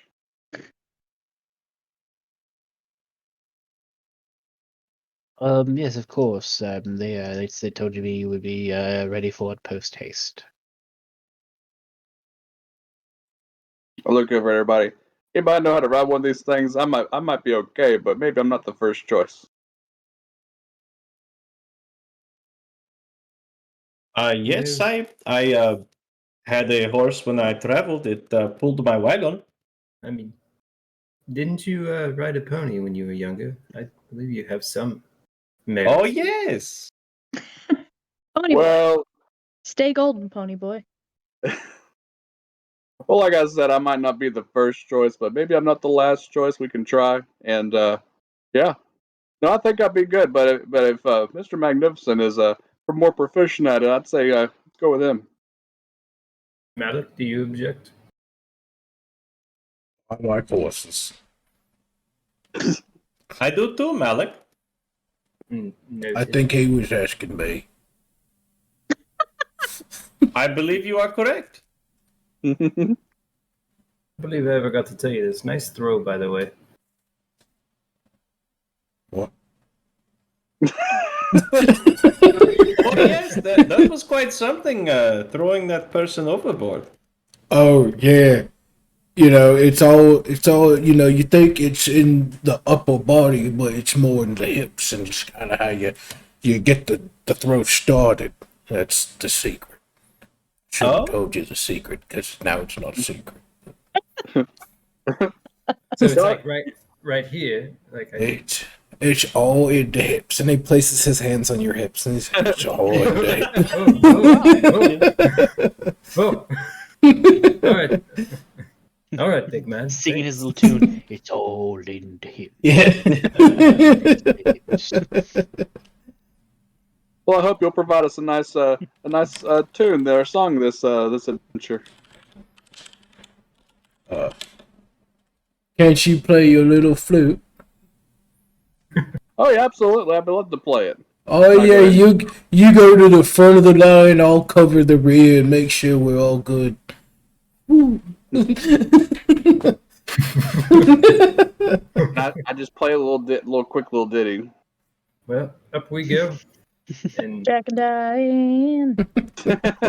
Yeah. Every time you say Diddy. Every time.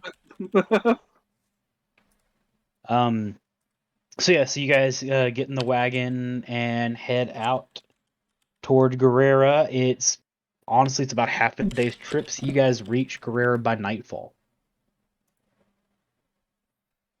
On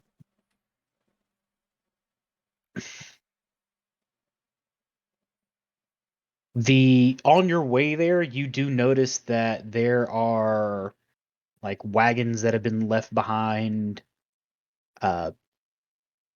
warning signs in different languages, many altars to different gods along the side of the road. And then as you come up to the outskirts of the city itself is not very big. It mostly had like a main hall, a couple of houses, and then it's farmland pretty much all around you. What you do see now, though, is that all of the houses are just overgrown in vines of some sort. But you haven't really gone into the city to see much more than that. But that's what you see on the outskirts. Looks like a lot more plant life ahead. We should keep watch. are we wanting to go in during the day? I do not see why not. Is there an advantage to coming here at night? Not that I can see. We have no way of knowing if these leaflings can see in darkness or if there's any advantage in coming during the day as far as that's concerned. So we might as well go when we can see the best, right? I I would say agree. so. Of course you would, Don Fang. You got regular human eyes. Yeah. My brand! Okay. So you guys just want to make camp? Sure. I think so. All right. May I? May I please, sir? Do some magical tinkering. Sure. You can roll for it. Cool. What is my role? It's going to be do your sleight of hand. Okay. Now, I'm wanting to do my actual, like, first level magical tinkering ability, where I take a mundane object and, like, you give it a magical property. So, just as a way of practicing and a way of entertaining myself, I'm going to take one of my caltrops that I have in my bag, and I want to charm it to play a looping audio of Malik saying, "It's all in the hips. It's all in the hips." It's just gonna loop his voice over and over and over. Sneak it That's into how we get- Cassius's pillow. That's how we get the guard. Yeah. Yeah, just hide it in his pillow. He's like, "Where is that? Why does it sound like he's in my ear?" Right in there. 20 total. Okay.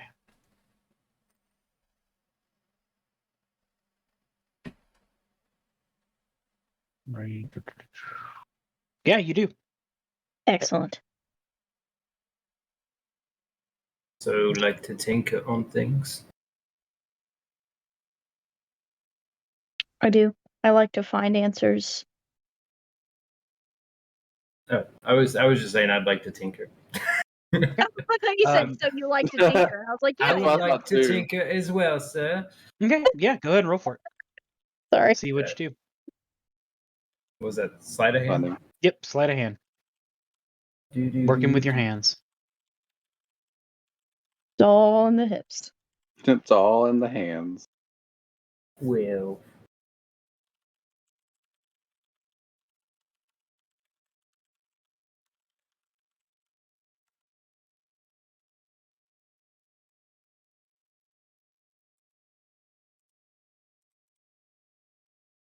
A 12? Okay, you do. okay. It's still taking time for you to get used to working with the small gears and everything, but it's coming along. Stick. Yeah.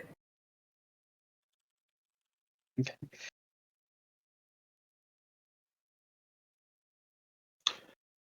Quick question. Yes. So for this rest, am I able to also start like working? Like, I guess well, never mind. I didn't really say that I have like gone to never mind.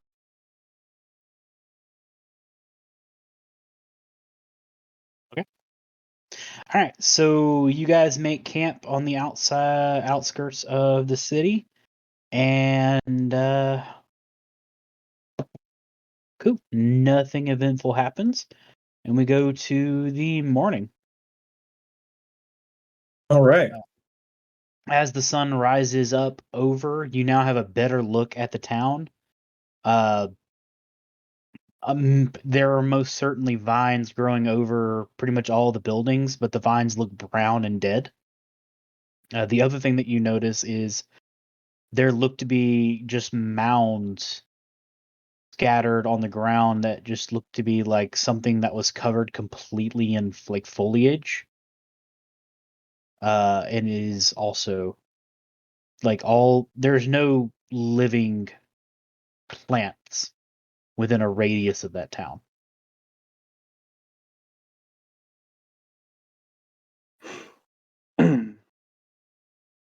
Looks like something's just sucking the life out of this area.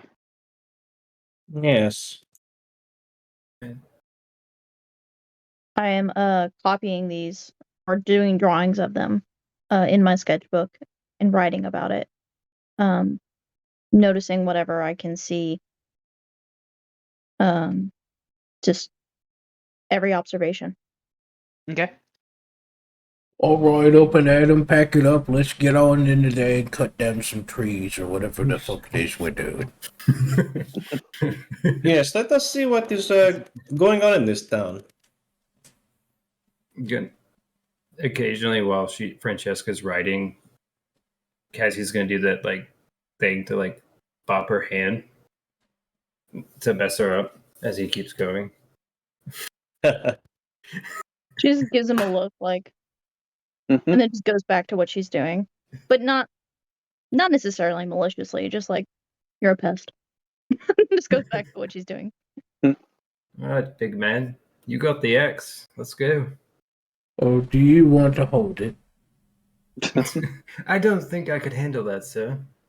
Oh, that's what she said. And he just kind of turns the heel spin and just starts. Come on. And she holds up the caltrip that says, "It's all in the hips." God. No. No. Ah. I'm just gonna try to like pull the vines with my hands if that works. Okay. All right. So roll me strength check, Tom. Okay. Oh boy.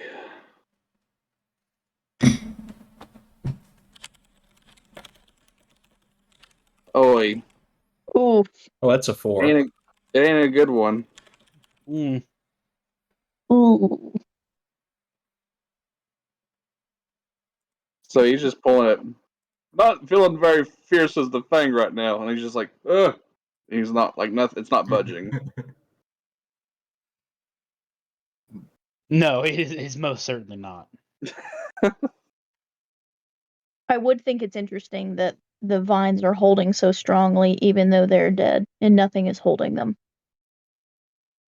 You said that there were like little piles of like dead leaves that are more so than just what's normal ground, right?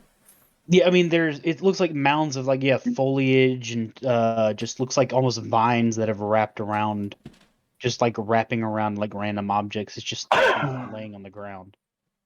Would I be able to like kind of give it a little kick with my foot and just kind of assess like how tough it is? Like as far as like, is it a bunch of like dead shit that's gonna crack? Like that's what I'm checking. Yeah, give it a kick. Roll for perception. Okay, well there goes Rose's roll. Oh yes. Welcome to the salty spittoon. How tough are you? I ate a bowl of nails for breakfast this morning. Oh, one of the mounds says, you're like, oh. That sounds like the person from the previous campaign, Trevor. Who? Sound like the female that you did. Female Oh, voice. yeah. How you doing, sweetheart? Tuts. But 20. All right, 20 plus what, buddy? That was a straight strength. No, perception. Oh, perception. 3. Okay, So 23. oh, she got a Nice. natural 20. she did. Wow. I thought I Trevor. thought she got a didn't- 3. Yeah, I was like, I thought it was the video where you were like, no, you did me That dirty. was, no, it was yesterday. Okay, that's what I thought. Fridays and Saturdays are when I play. Oh, and she rolled a natural 20 for today. Yep, and after rolling a 3 for yesterday, she had to redeem herself. We got a good one tonight. Yeah. Good roll tonight. And Yes. it wasn't used on the dick size roll, so Yeah. Respect. It's nice that he Yes. wouldn't let you do it. yeah. I keep forgetting about it. It happens every week where we'll go through a whole session and I'm like, God damn it, really? That's why you make it the first roll. That way you don't forget it. Yeah, I try anyway. So you can tell that it definitely looks like the vines came out of the ground to wrap around whatever is on there. Everything does look dead. Some of it does seem kind of brittle, but after kicking it a couple of times, some of the vines seem like they're still like in the ground. All right, and I'm gonna like kind of sever whatever looks to be the thickest vine with my axe. I'm Okay. gonna try. You do. You definitely do. So as you start like cutting the vines and the rest of the foliage and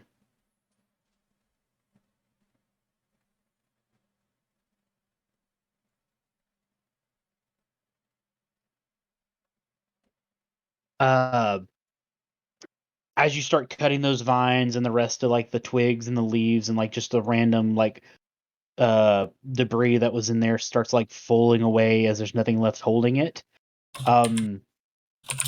Something from inside there just kind of rolls over the ground and rests by your feet. If you Yeah. start looking at it, it looks to be a skull. Mm. Just straight like skull, no like tissue or nothing on it. Nope. I think Just I straight- found one. Sorry. I think I found him. What are you going for? I'm down with whatever it is. Oh no, I think I found what happened here. They buried themselves underneath these plants. Let me see. Let me see. I kicked the skull over to her. I'm like, catch! Ah, You have fast hands. Greta taught me that. I was going to have or try to do like a religion or nature check to see if there is not just death but undeath. But I guess having a skull is not a good sign towards that. Spoiler alert, he's dead. Can I look at it and see maybe like what race it was, how long it's been dead? Well, from the knowledge that you have, this city was hit by the plague only about a month ago. So, from your base knowledge of medicine and as a cleric, This is not right. correct. If this person died from the plague and that was only about a month ago, there should be plenty flesh left on this skull. Something's been eating it. Well, don't all the little things take host of the body, like the things we fought? Wouldn't they just like roam around and crawl around like how they did? Well, if it is it seems to act like a plant and a fungus at the same time, and fungi spread. They do jump from host to host. You're right about that, but they don't. Well, maybe. So if it doesn't have anybody to live off of, it just dies. I'm going to reach underneath the vines and see what else is underneath there.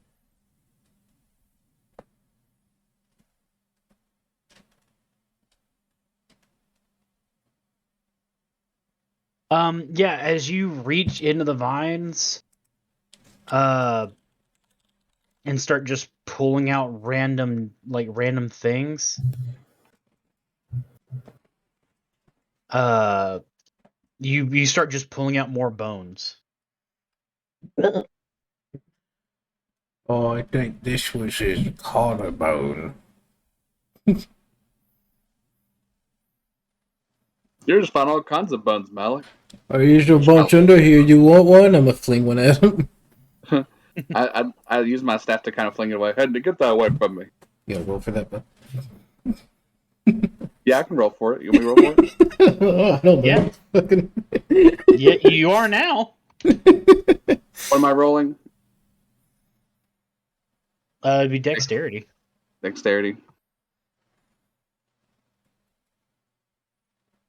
9. Low rolls to 9. Yeah, no. So You it didn't just quite dodge. not quite okay. So You're you get, probably like, more smacked in the just face? surprised by anything. This is the first time a bone has ever been thrown at you.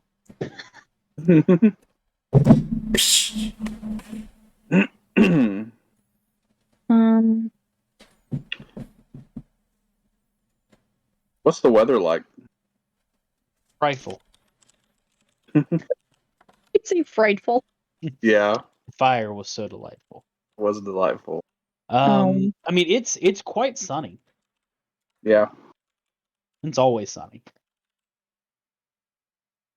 and there's like, so within our view, there's it looks like plant life is dead. Is that what you said? Yes, almost as if a ring around this town is just all pretty much all plant life. There's no life here, from what you can tell.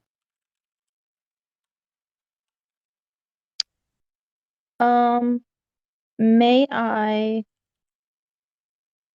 if everyone would give me about 10 minutes, then, oh, just kidding. Oh, wait, Blake, I can use things that require material objects as long as they're not consumed by the spell, correct? Yes. Okay. Then can I cast Identify on, well, Ritual cast Identify on the skull? And see if I get anything abnormal from it?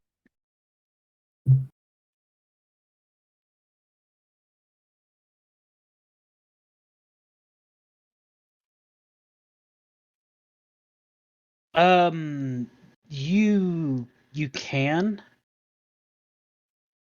Well, the thing is though, you don't feel there's generally any magic radiating off of this. So Okay. using Identify probably wouldn't really give you much of anything. I wouldn't want you to waste a spell slot on that. Well, I'm ritual casting it, so I wouldn't be wasting a spell slot. Oh. Well, I mean, yeah, you definitely can still do that then. Okay. Besides also drawing the skull in my book, can I sense if there's any kind of undeath here?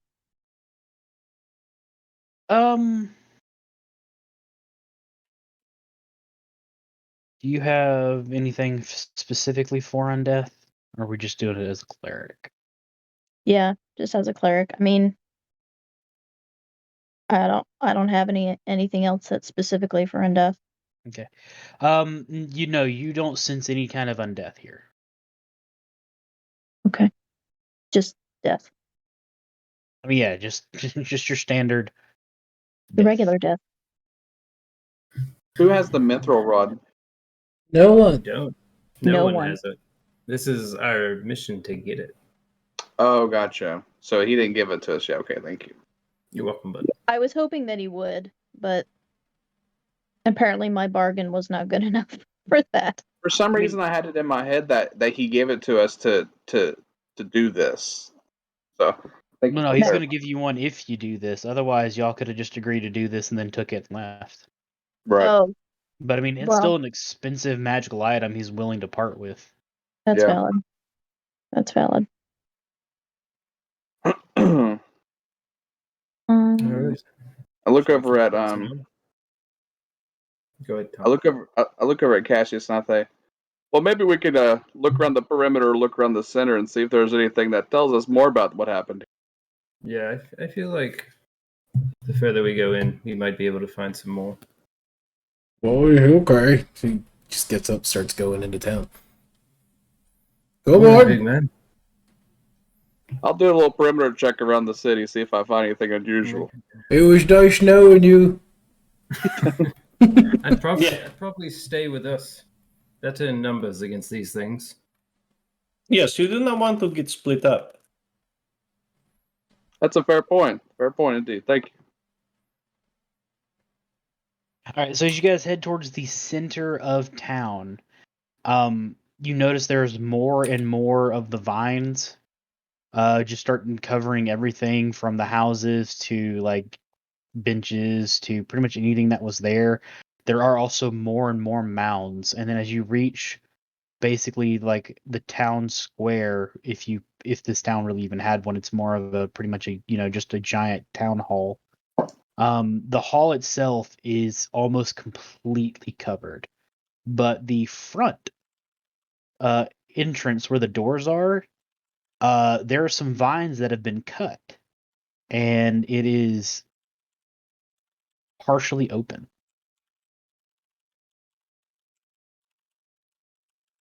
As we approach the door, I guess we've all noticed that this door is cracked open. I'll say, "You see that there? Someone might be in there. Stand back for just a second." And I'm going to cast minor illusion inside the doorway if I can, and just create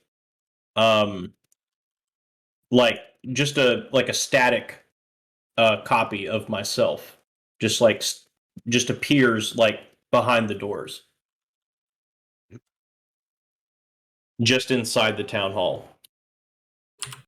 Okay. All right, so the rest of you see a second Vesrar just appear in front of the opening of the door. Is that all he is? It's He's a- gonna sit there. And I'm gonna sort of lean in. I'm trying to see if something comes out and tries to attack. Oh, okay. Well, and I'm gonna walk forward and go, "Hey, there's two of us here. He's smaller than in front of me. You can get him faster. Hello? Malik, I'm trying to be careful. This is careful. I've got a distraction. Hello? You hear nothing. You hear nothing from inside the thing. No movement. Nothing's come out to attack the illusion or Malik. Looks like we're good to go. All right. And I'm gonna walk through the Let's go. illusion and just go into the house. Okay. Right behind you. You are the illusion. I say to Vesper, that's a really cool trick you got there, Mr. Magnificent. Full of tricks.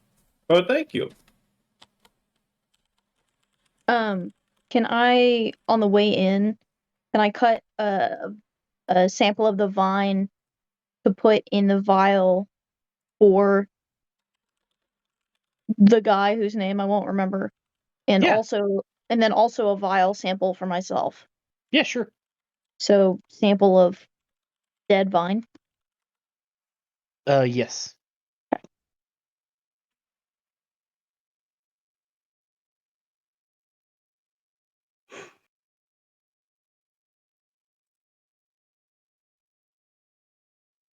This time I do have my quarterstaff ready just in case something brings up. Okay. I'll poke the little illusion of Vestrar as we pass by. It is okay. He has served this purpose, and I'll dissipate it.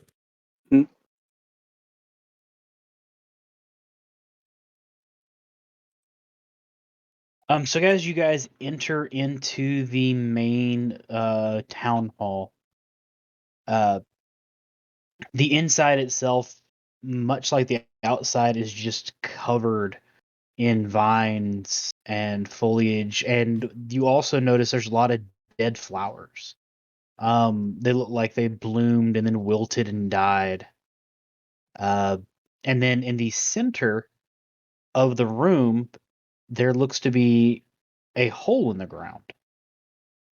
And that's really what you see there.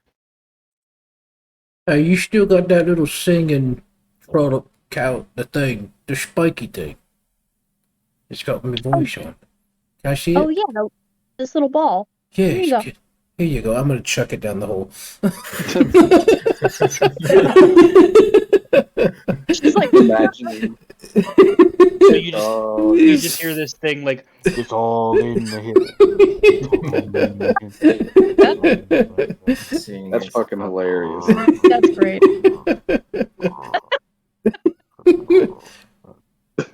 That's pretty deep. Like a It's Furby got a- going good. It's But a it actually, push bell. as you threw it in there, it didn't go straight down. It actually started rolling down like it was going into an incline. Hmm. Oh, Oh, like a tunnel. Yeah. Oh, How big how is the wide hole? is it? But yeah. Oof. That's you ask that to every woman you meet. Me? No. So affronted. Me? No, I'd never do such a thing. Haley's sitting there with the fucking rolling pin. It's probably about 5.5 in diameter. Hmm. Feet? Yes.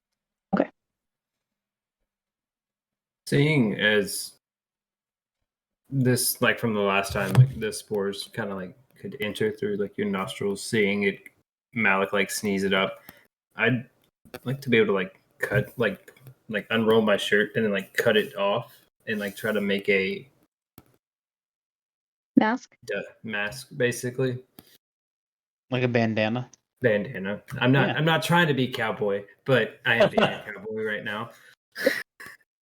A rootin' tootin' little boy over here.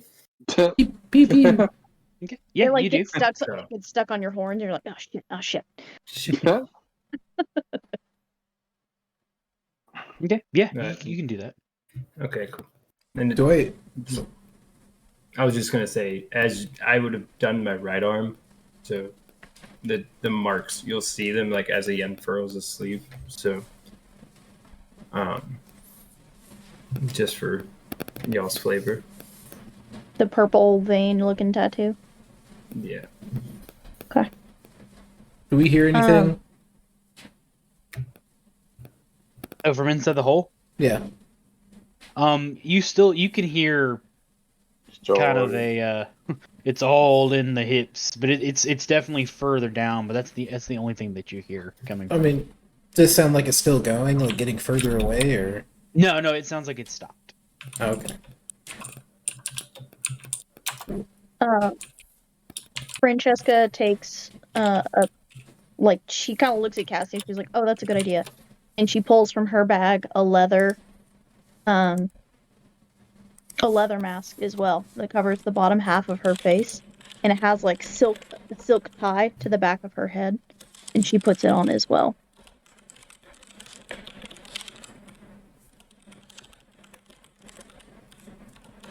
She kind of looks at the rest of them like, well, I don't know what y'all want to do, but Kind of want to go down that hole. I look over at Malik. I guess that makes us the guards on this one. What? I do we- don't think we need to let them go in there alone. What are we guarding? Well, either we guard them while they're heading the lead, or we watch, make sure they're okay. But maybe I can make a mask myself. I'll look to see if I have anything that I can do that as well to kind of make something to cover my I mean, you breast. got your sash. Oh, that's true. Thank you. that'll work.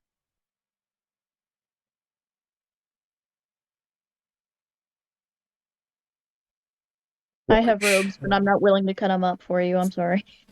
No, it's fine. I got something. Oh, I'm sorry. I didn't have to talk. Are we going down the hole then? Yes. Oh, cannonball!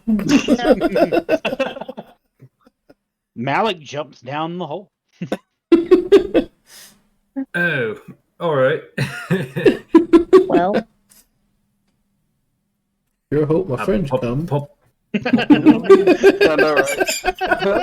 Now he's just sitting down there. He's crouch because it's a small hole. Just sure hope my friends show up. Be real awkward when I'm down here by myself. It's all in the hips. Yeah. Just all twisting it in right. its fingers. Where it really is.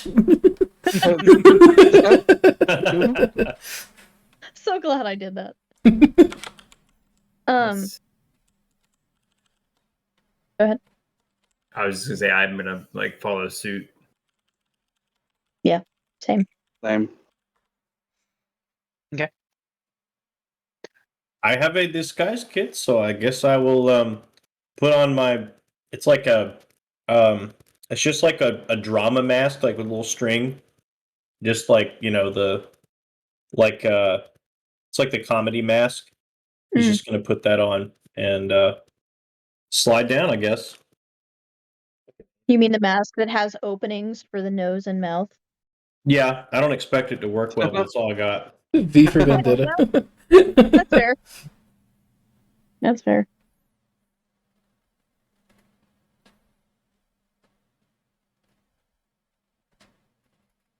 All right, so as you guys go down to meet Malik at the bottom, like I said, it's about 5 feet and 5.5 feet in diameter. So for most of you, Malik especially, you're gonna have to be you're at this moment you're kind of crouched tight in. But as you make your way further down to the tunnel, it actually starts opening up further and further. And it starts spiraling down to the center, and it opens up to a large cavern. The cavern itself is made of, well, actually, all of you, but what's your vision for everyone here? Is it I think- dark vision, low light? I know Tom can't see shit. I think we all have dark vision except for Tom. Yeah. Okay. I wouldn't say that. Oh, you do too, Malik? I don't know. Thanks to your orc blood, you have superior vision in dark and dim conditions. You can see dim light within 60 feet as if it were bright, darkness as if it were dim. So I guess I do. I don't see it on here, though. That's dark vision. Yeah, so I'll go ahead and Oh, there it is. I'll go ahead and seeing that I see that Dawnfang is human, so I'm going to go ahead and prepare dancing lights, and I will assign a dancing light to hover right above his head. Oh, thank you very much for that. Thank you. I can see now. So when you do, now that it is actually now that everything is actually lit up inside there, you notice. Everybody roll me perception. Let's see what you notice. Okay. 22, 7, 22. 16, I'm rolling so good tonight. 16, and 11. So all of you notice that in the very center, there's this extremely thick stalk. And at the very top of the stalk is one of these bright purple orchid flower. The same flower that was growing on those things. But this one's huge. Almost like an elephant ear. Oh, It's God. enormous. Mm. And Wow. all of the vines look like they were coming up to where this stalk is, and this just starts going out from that. The flower itself, while it's still a purple color, it's not nearly as brightly vivid as it was on those. Comparatively, is it's not getting as much nutrition now as it did. For Francesca Yes. Cassius, you guys notice that strewn about, going around, it looks like some of the vines on the ground have been disturbed. Some of them have been cut up or chewed on, or kind of just They look like something's been in here quite recently. And Vezrar with a 22. Just saw that. Oh damn. You notice that towards the other end of the little cavern hole, there looks to be a very large mound that's just kind of there on the ground. I'm going to hold my hands up and point at the mound and say, does that appear to be the same type of mound that we saw earlier upon the surface? Oh yeah, That this they had the bones in it. Yeah. That looks quite a bit bigger, does it not? Oh, mate, some people's It fat. does. They got fat bones. I don't. Who told you that? The bald fat one. bone. The bald. I'm just bone. thick boned. I'm husky. There's a boy in my class. I made fun of him for being fat, and then they told me he had big bones. I think somebody was lying to you. Oh, so he was just a fatty. Oh, Yes. I was so nice to him. Oh, I regret that.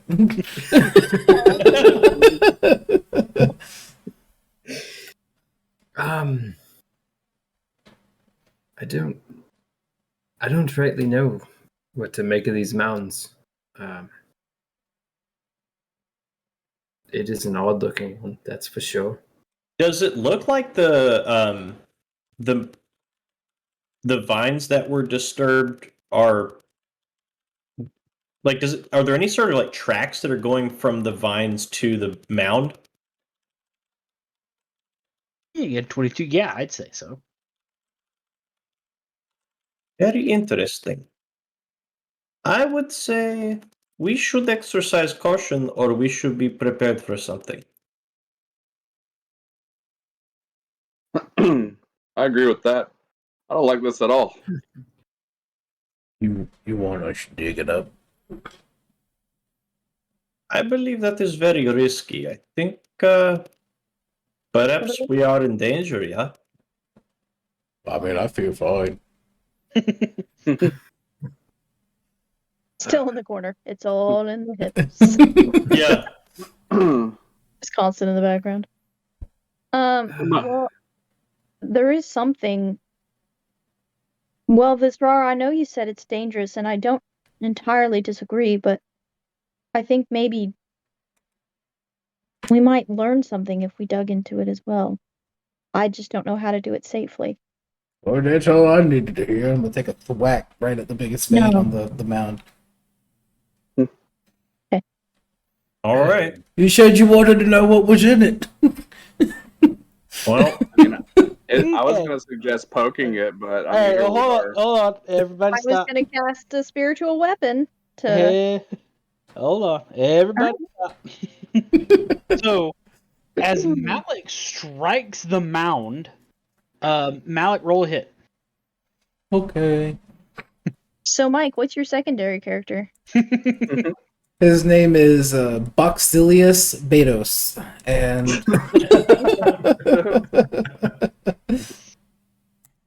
does he have a brother? oh, that's a natty 20. Oh, Oh, a nat 20. Dude. Yeah. roll me again to confirm. What had 09? So There you are. So we'll do, there you are. So double damage. Roll to do damage to your axe. Wait, what? To my axe? You heard me.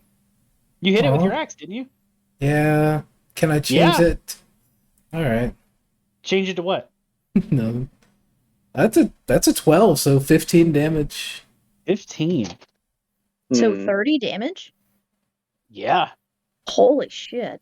He said Wow. to my axe, and that really troubles me. Yeah. Oh, Yeah. That's why I was I- very much like, hey. No. Not the damage to the axe. I apologize. I misspoke there. I thought his axe was going to go bye-bye. Yeah. Yeah. I worked really hard on that. No, but as you do that, I feel like the nat 20 just Right, threw off very down. everything. a little, but we're okay. As soon as you strike the mound, you hear this just guttural, like almost this angry roar, Oh god. and the Oh. mound moves. Everyone step back. Mm, And I'm backing up. Ba, ba, ba, ba, ba, ba, ba, ba, ba, ba, ba, ba, ba. Okay. Where the fuck did I put this thing? There it is. Come here. This thing unshakes from underneath the vines. Oh my god. Is my axe like stuck in its head? Oh well. That's, You did hit it in the flank. Oh. you hit it in the flank. Are we Yes. dead? Not yet. Working on So it. as it unfurls itself from the mound, all of you do notice that many of the vines are like digging into its flesh, Oh. and like holding it it's there? almost so much as like it got stuck down here and it was like the flower was feeding off of it. But that is going to be initiative Oh shit. because he is Shit. Well. he reedy. Do this. Oh, come on. That was almost an 18. Now it's a 6. Last again. Oh, I want to get rid of Francesca and Donfang tied. rolls. Lord, I hope I get better dice rolls. Oh, here, you can have mine.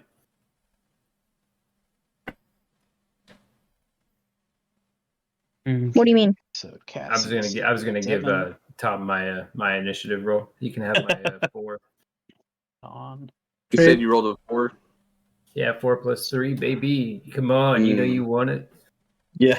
18 for just Nailed it. 18. Top is 18. Malik is 6. So I already damaged this thing? Yeah. My dick feels Basically had a- huge. Dude, that's nice. Not that your dick feels huge, but the fact that we dealt damage to it. No. We add in both That here. feels nice. Yeah. We do not discriminate in this household. Just feeling inspired. No, we do not. Inspired. All right, so that's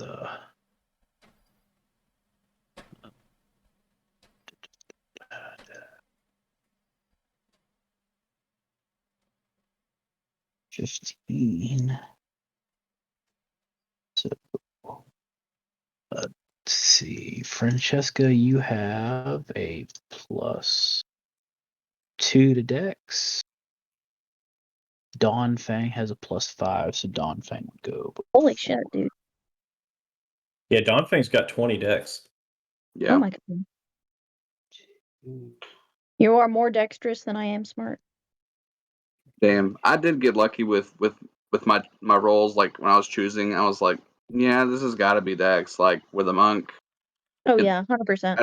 that's like the stat. Mm-hmm. That wisdom and constitution. 18.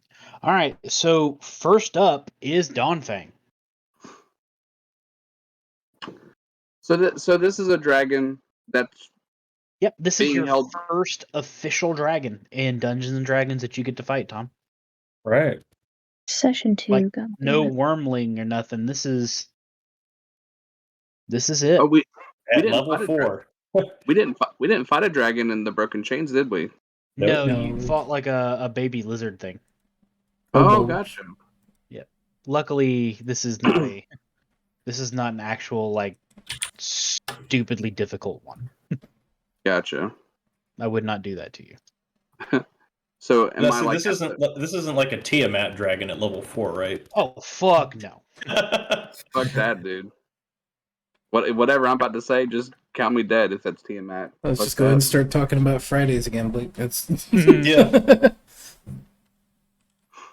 So Oh.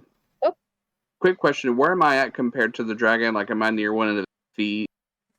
Like, is it just like a pretty far ahead of me? I need to make some movement towards it. You're definitely going to have to make some movement. The only person that moved forward technically was Malik.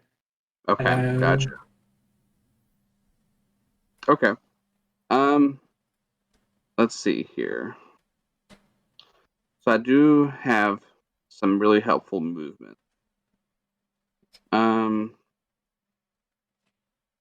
Second, my apologies, guys. Good. I'll never forgive you. So I'm gonna go ahead. So I'm gonna go ahead and use Step of the Wind. I'm gonna go ahead and spend 1 key point to take the dash action as a bonus action on my turn, and my jump distance is doubled for the turn. Nope.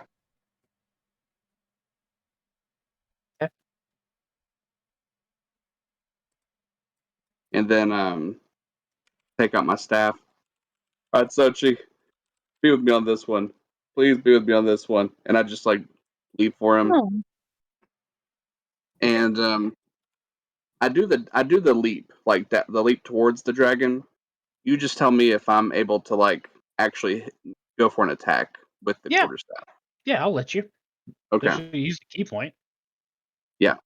So I got the key point. That leaves me with 3, and then I'm gonna go for the unarmed or the quarterstaff. Roll to hit. 13. A 13 does not hit. Okay. And then we'll go ahead and go for an unarmed strike. I mean, it sounds crazy to punch a dragon, but I'm going to punch a dragon. Is there any other way to do it? Weapons are usually Sometimes- involved, yes. Shut up. That was supposed to be inspirational. Oh, he's got inspiration. Oh, yeah, that's true. You can use that to punch the dragon. I did roll a 23 for the unarmed strike. A 23 does hit. Thank God. Now we're feeling fierce like the Fang. And then I'm just like, punch it in the toenail, whatever I can punch. How big is this? I mean, he's not like a smog-sized dragon. He's Uh-huh.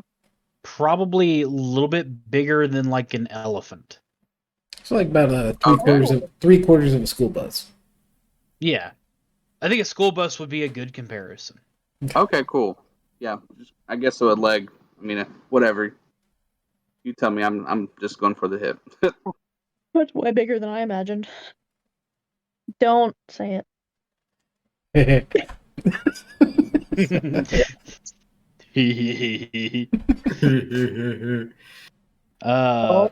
so roll for damage, Tom.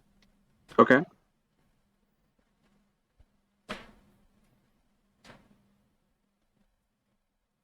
Six.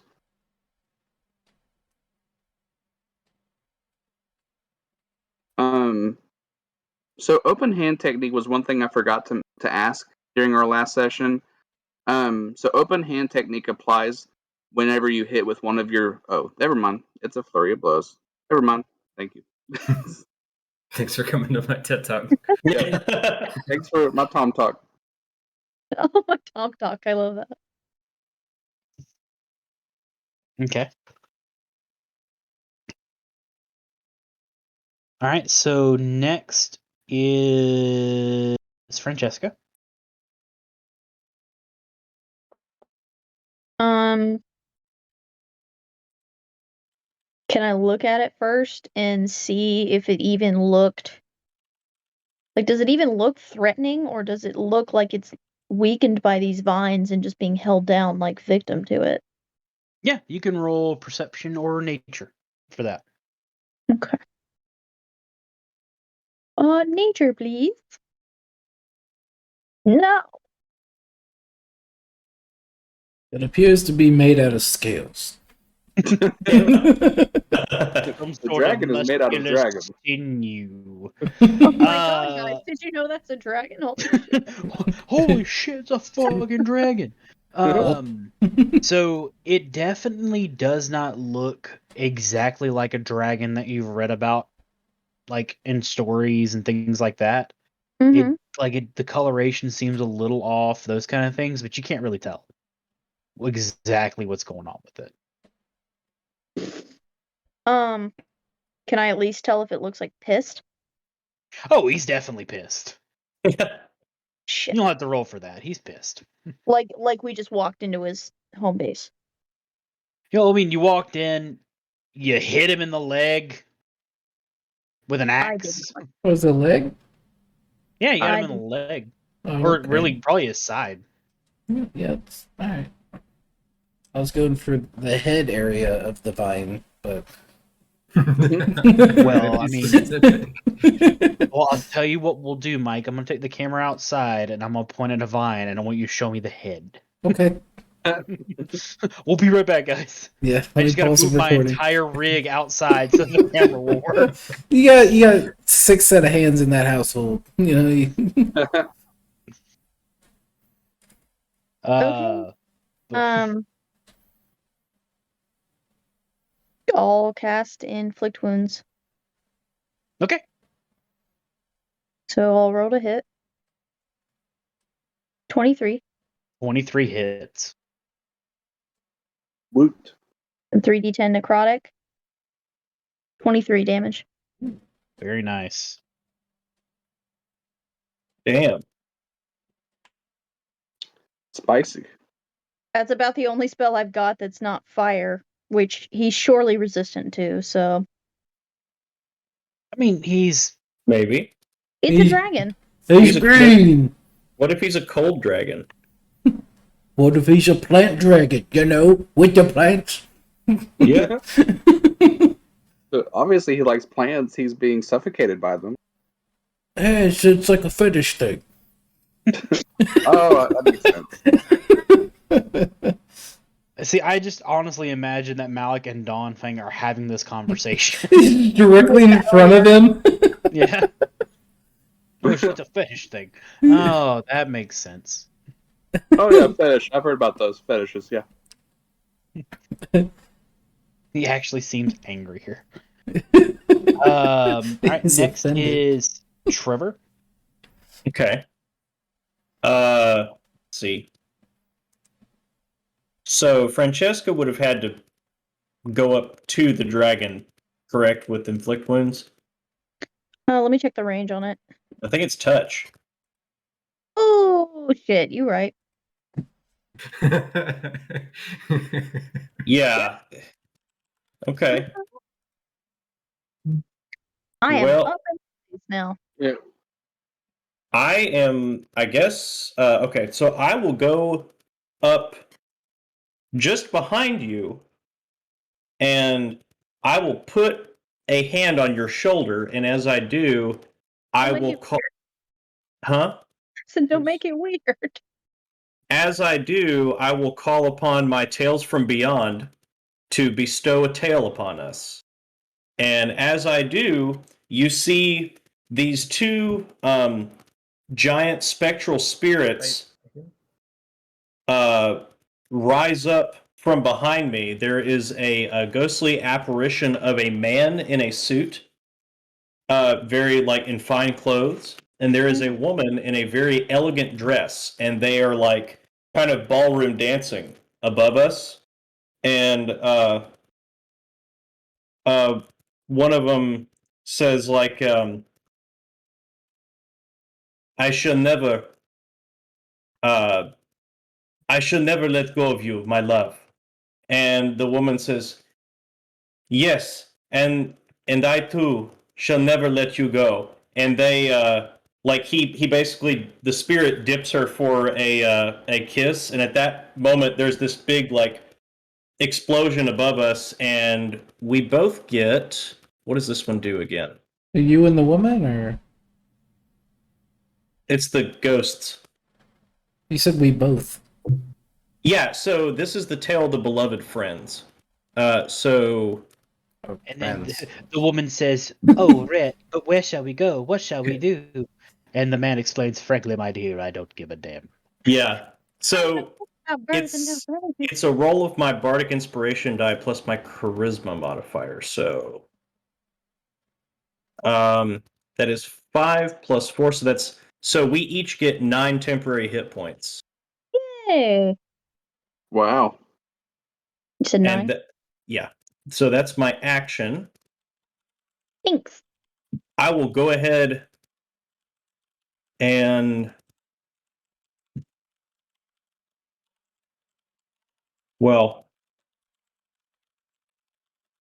see, I can't really do anything else. Yeah, I'm just going to let that be my turn. So I've given us temporary hit points for now. I don't have anything else I can do at the moment. Thank you. Of course. Okay. And that went Next. to everybody? Next up Do what? is That went to no, everybody? It was just him and one other person. Yeah. Okay, gotcha. Yeah, that's So it. it was Just Zed Francesca and I. and Francesca. Gotcha. Got it. Well, next it's the dragon's turn. And the dragon's kind of pissy. Mm, So he is going to make his attacks. I'm gonna point at fucking Don Fang, be like, it was all him. He woke you up.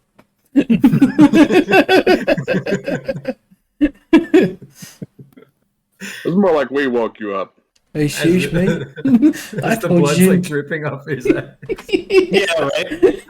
I told you not to do it. All right, so that is going to be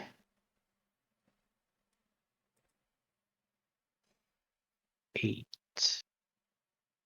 So a 20 to hit Malik, a 20 to hit Francesca, and a 25 to hit Donfang.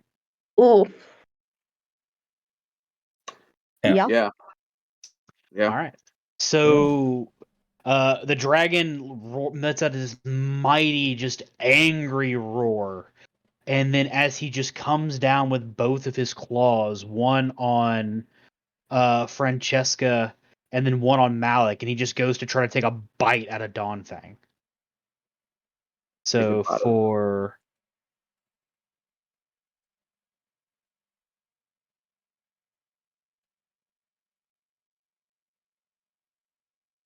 Francesca, you take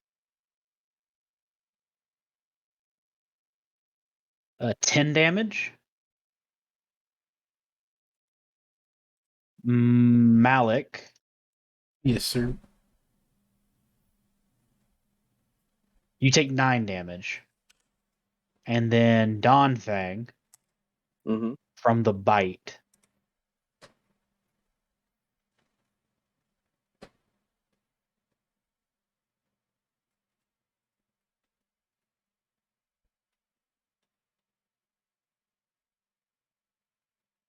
You take 16 damage. Eek. Oof. Got it. It's over half my health. Mm. That was over half your health 31. in Oof. one bite. Yeah. I need you to roll me a Constitution saving throw. Okay. Yeah.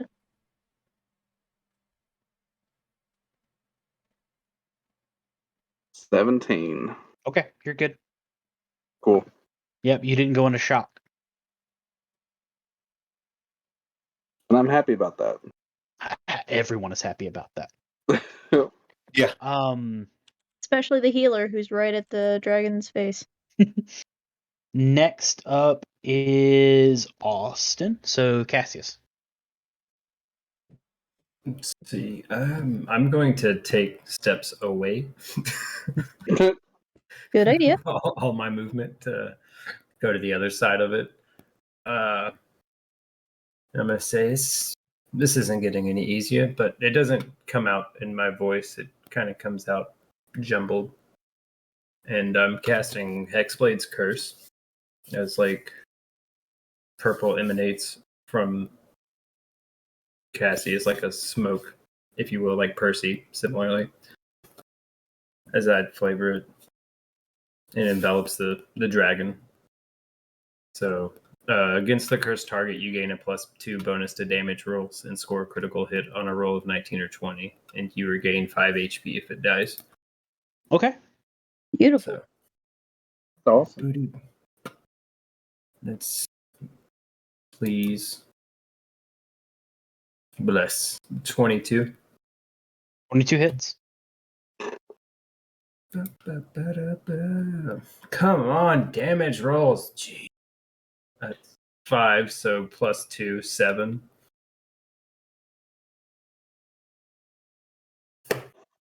And that's it. That's what I do. Okay. Mallet. My pit. You said I got swung at. Am I pinned or anything? No, you're not pinned. He swiped at you. Okay. Didn't know if this was like, yeah, you're pinned. Get fucked, dude. So This is night 2. No. Yeah. Would not. Night 2 is not you get pinned under the dragon. kinky. Malik bites his lower lip. It's yeah, no. That's gonna make me a little bit pissed. And I'm gonna rage. Okay. Go ahead and roll me your wild magic. 8. Hello. That's a 6. 6. So until your rage ends, you are surrounded by multicolored protective lights. You get a Ooh. bonus +1 to AC, and while within 10 feet of you, your allies gain the same bonus. What? Wow. Wow, that's a good one. Hey. Malik and the people that are right next to him, which right now are Dawn Fang and Francesca, you Oh, all have yes. a +1 to AC. Yes. That's big.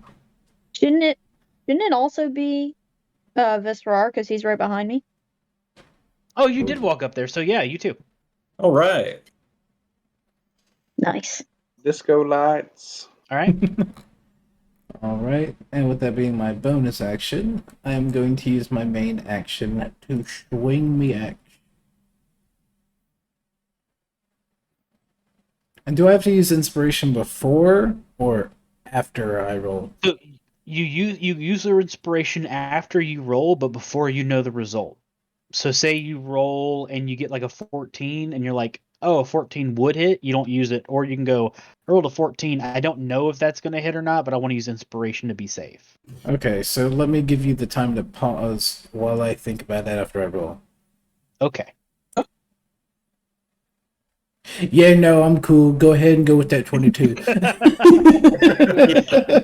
Okay. So yeah, no, 22 hits. Alright, swinging me action. That's 10 damage plus 12. 2. Yeah. Yep. Because you're raging. Yeah. So. So 12 damage. Yep. All right. And then now the next person that goes.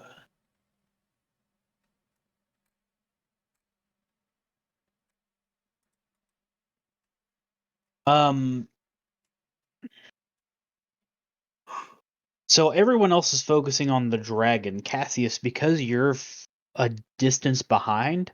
Mhm. You notice that the orchid starts glowing like this almost vicious pink and Mhm. purple color. And when it does that, the dragon lets out another like roar of pain. Oh, Interesting. Hmm. In reaction. What, no, only he notices it? Well, yeah, because everyone else is in front of Yeah. the thing. Like, so you guys hear it roaring out in pain, but because he's the only one that's actually back to in the back where he can see the flower, he's the only one that would see it. Okay. Hit it harder. That is 1d3 damage to it. I heard that. All right, so back up to the top. Donfang. Alrighty. No, The flowers. Why this is, y'all are able to fight the dragon. so I imagine Malik can hear me as well as Bezrar and Francesca. Yeah, they can hear you. Can Cassius hear me or no? I mean, depends on if you talk loud. Okay, gotcha.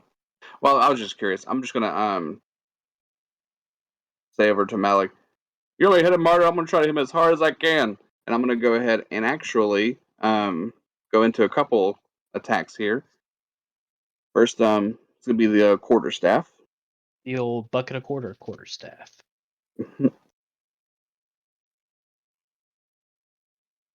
And it's a 12.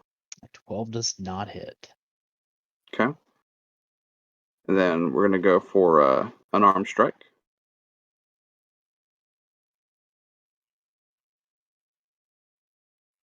Oof, no bueno.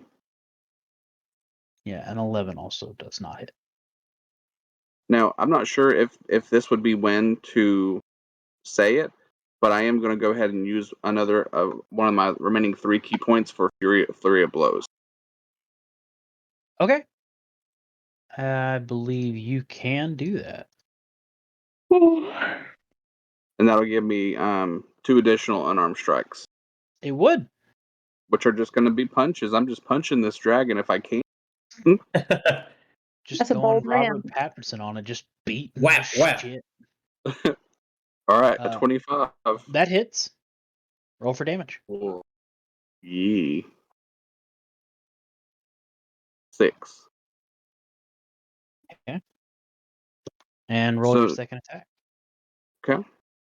Or fourth attack at this point.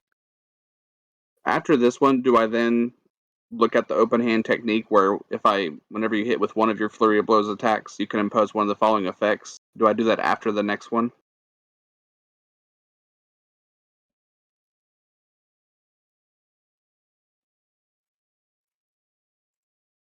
Whenever you hit with one of your free blows attacks, impose one of the following effects. No, you can actually do that on this.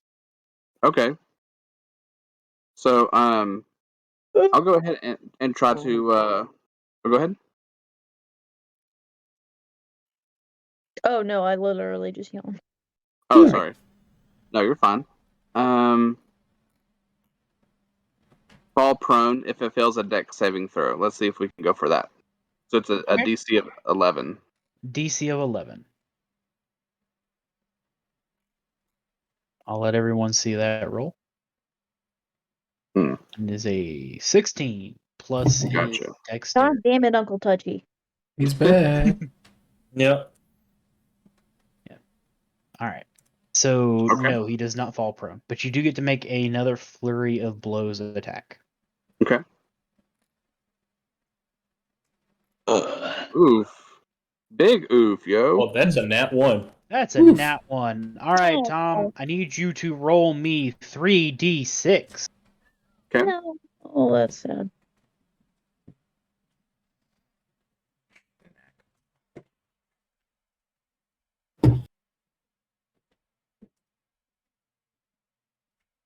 There we go.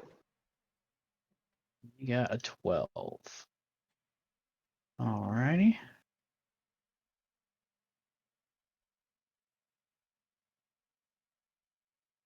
Looks like Austin, you and I are getting some. On a 12 melee, twist ankle, half movement until short rest.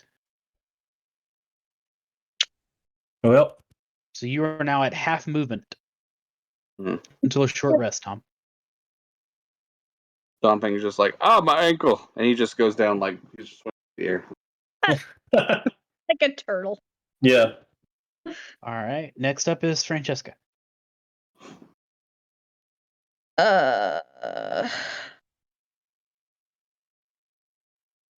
Realizing that I have gotten in over my head, literally, I will back up.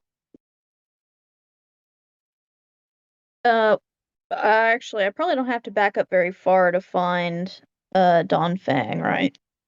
No, he's pretty right close next to to you. Okay. He's enjoying life over there. I will. I will do a level 1 cure wounds on him. Okay. Appreciate it. Sure, that's 7 hit points back. And then I would try to bring him back. Like I would use my movement to try to bring him back. I would like start to help him away.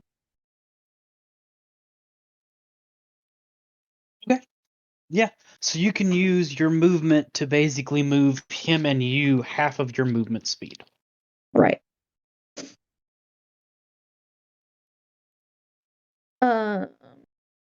May I throw a dagger as a bonus action or no?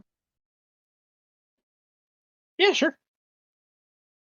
Cool.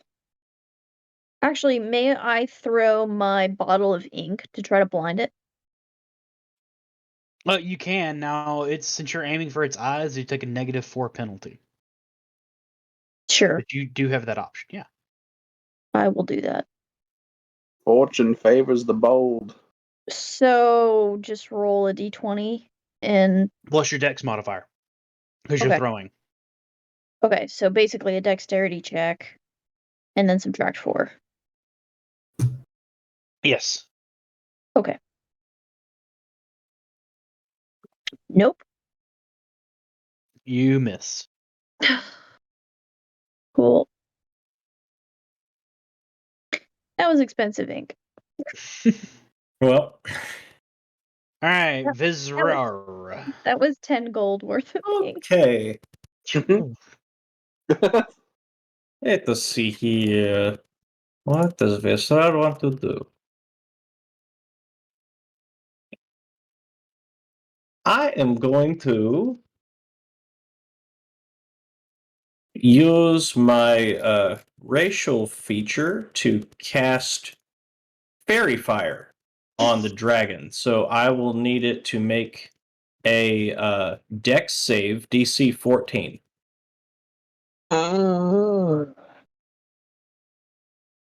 Okay.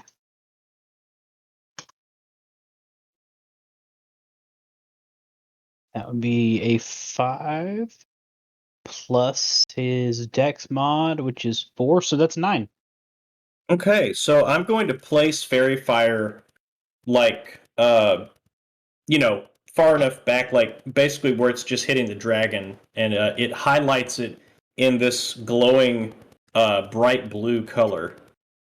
So now all attacks will have advantage against this dragon, as long as I can maintain my concentration. Thank you. So I have done that, and I'm going to now roll on my spirits table to determine another tale as a bonus action. Oh, Okay. nice. You can take your tail on a bonus.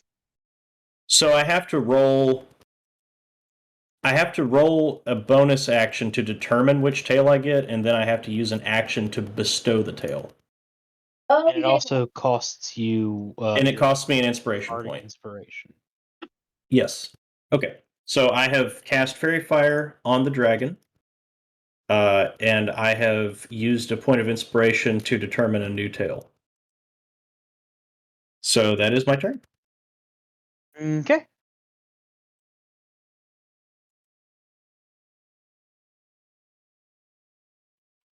So next up is the dragon.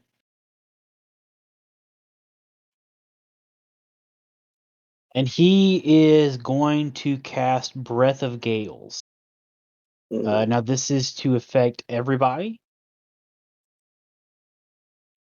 I need everyone to roll a DC Strength saving throw of 16. The DC is 16. Mike, you have advantage on Strength saving throws right now as you are enraged. am mad. Ooh, that's a nat 20. Damn. Is it 22? Okay. Oh, buddy. I got the rolls going tonight. You do. Dude. It's basically, man, you have no strength, so it's just your D20 plus your poke bone. Yeah, and I have no idea like how they didn't change it from like strength to like dex saves for like proficiency when like picking gunslinger. Right? Like that didn't make sense. Maybe even less, but whatever. Okay. Well, everyone is going to take.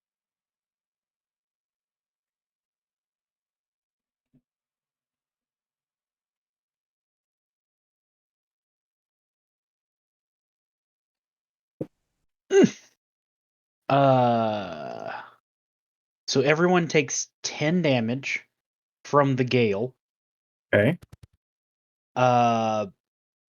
It's bludgeoning damage, so that's halved for our enragement. Even though I got a 22. Yeah, you're taking like that. The saving throw is not for damage. Oh, okay, my bad. Actually, yes, it is. It halves the damage. My apologies. So Oh. you take 3. 2 damage. I thought it was rounded Nice. up. Well, no, it's rounded down. Ooh, boo-boo. Hello, 2 damage. So does that mean I also take half damage? Yes, you would take 5. Okay.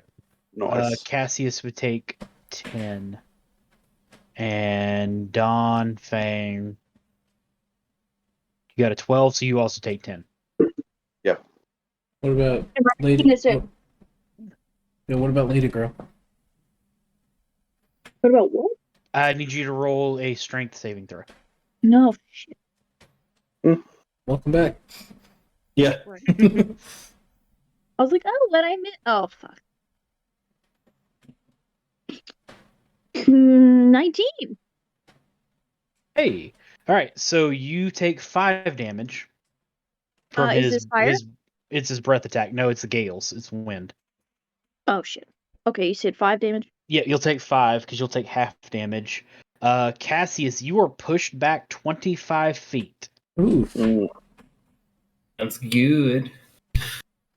I mean, yeah, that kind of works in your benefit. Yeah, I'll fail that every day. And for the rest of you, none of you are pushed back since you. Oh no, Donfang, you were also pushed back 25 feet. Oh, damn it! Really? Okay. Yeah, Oh. because you So that also benefits you. because Yeah. you were 15 feet, so you're now technically 40 feet away from this thing. Oh wow. Okay. I just put fairy fire on it. Do I need to roll to keep concentration on it, or That's if No. he's gonna try and put it out. okay? No, yeah, because you succeeded on your thing, so you're not having to worry about your concentration at this point. Okay. That's his turn. In response, I'm gonna use Hellish Rebuke. Okay.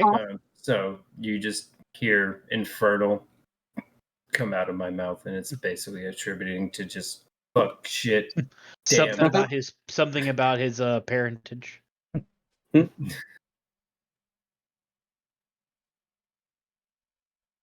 just if any of you speak infernal, you just hear, "You old so and so, I curse your name." Yep, I do. So All right, so hellish rebuke. I think that's what, 3d10? DC 14 for a dex save.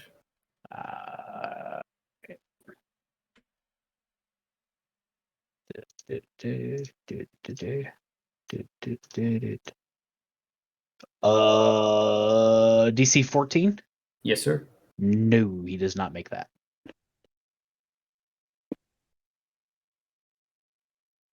Take it. That is 11 damage. And that's actually +2 because of my curse, so 13. Yep. Okay. Awesome. Perfect. Hey Blake, am I up to bat? You are. So in reaction to all of that happening, can I use silvery barbs? Ooh.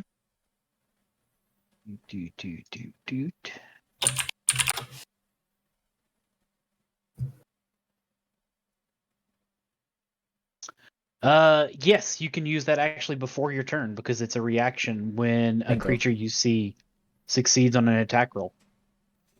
So, while he's getting like all these hits in, I'm like, "That didn't hurt, you stupid green bitch," and just kind of. So next, he has to re-roll this d20 and lower the roll. Wait, triggering feature must. Oh, well, that would be if I used it sooner. Oh well. Anyway, who's up there next to me? That's Tom, right? No, No, John yeah, got pushed back. Technically, Vezrar's the one that's up there next to you. Oh, I here you think go. Francesca is still in front of me. No, she actually not? moved back because she was trying to get Donfang out of danger. Ah, Oh yeah, so I'm up there with you though. I'm gonna give the advantage on their next attack roll to Mustache Man. Mr. Magnificent. Magic Mustache. And Fake mustache. hey now, these spoilers. And so Here, that's fine. so yeah, that was my reaction, so I'll go ahead and use a spell slot for that. Now it's my turn, right? Yes. And I'm still up shit, and I would Well, you did just cast a spell. I thought Yeah, I that think was that just drops rage. Oh, it does, doesn't it? I would like Yeah. to rage. I would like to rage again. Well, you can't cast or concentrate on spells while raging, so yeah. So you can rage again. All right, so roll me your wild surge first.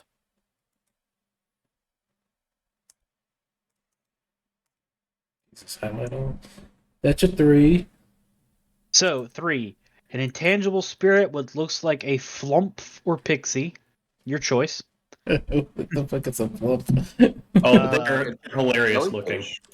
It's like a little jellyfish wobbler. It looks like a flying spaghetti monster. It's exactly what it looks like. Appears within 5 feet of one creature of your choice that you can see within 30 feet of you. At the end of your current turn, the spirit explodes, and each creature within 5 feet of it must succeed on a dex saving throw or take 1d6 force damage. Until your rage ends, you can use this effect again, summoning another spirit on each of your turns as a bonus action. Okay, I want it to be a little fairy. You And- already did this. Yeah, this little just kind of like floats off the tip of my axe, and so it's just kind of like, oh, a little butterfly, and just kind of like, I want it to float behind him to try and like distract him. I guess that's his thought mentality on it, Okay. and so it's like that whole like ground space behind it. And does it explode now, or does it wait until the end of the At turn? the end of your turn. The end of my turn, okay. Yes. And so yeah, so now I'm going to swing my great axe. As you should. Can I add my inspiration? You have Well, advantage. you have advantage right now, so you could go ahead Oh. and roll that first, and then Every take time. the greater. Literally every time I do that. Yeah, I want to use my inspiration. So inspiration on the 12, go for it. Yeah, so just another d20. It's d6 D6. because you're adding your d6 to the 12. All right, so that pushes it And to that's a 15. 15. A 15 does not hit. Lame. Mm. Hmm. This is the wagon. What do you want? Yeah, it is a wagon. So yeah, that's the end of my turn, and the little pixie's gonna poof behind him and blow up. Okay. Roll. He rolls his dexterity, so. No, he does not make that. Woo! So roll your damage. And the pixie, how much damage? Did you plan for that to actually succeed? It's a d6, I believe. D6 force damage. Okay. Yep. Ooh, that's a 6. Nice. All right. So Kaboom. next up, The flower starts to grow, glowing even brighter. At this point, Cassius and Dawnfang can both see it. Mm-hmm. And then it does. Ooh. Roll for me. Oh, fuck. Okay. 3d10s. It got a 6.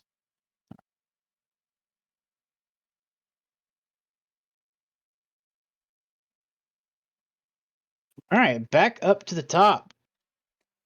Oh, yep. Yes, sir. Do I get to go? You do get to go. I skipped you. I apologize Oh. because you did the Hellish Rebuke, and that's what I remembered. So I wasn't.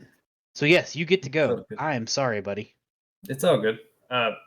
So does it look like from what I'm seeing, the flowers like pulling from the dragon? Yes. Going to turn, and I'm basically yell like, the flowers draining the dragon. The dragon's not the enemy, and I'm gonna like unload on this flower. Here's a sentence I never thought I'd hear. Right. Yeah. I'm gonna unload on the flower. Said I'm a no bee. bee ever.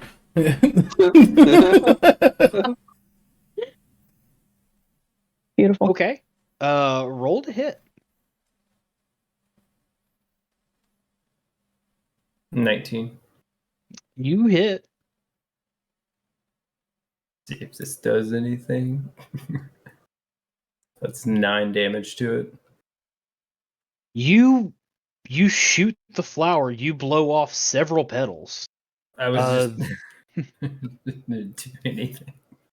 The light from the flower starts to dim a little bit, but I'm it's going- still brighter than it was when you came in. Going to action surge and shoot again. Okay. Do-do-do-do. Do, Ah, my gun! No! Roll me 3d6, buddy. It's not even that. No. It's not even just that. Oh no, your gun has its own thing. Oh, we gotta just pull up that misfire? chart. Uh-oh. Oh Yeah. no, Dude, I feel you. buddy. It's a real gun right now, isn't it? I think so. Yeah. Oh, does it have that backfire mechanic or whatever it is? Yeah. So I've got to like make like a tinker check. I think. Calm down, Yeah. Percy. It'll be okay. Yeah. Yeah, no kidding. Uh, Your gun jammed.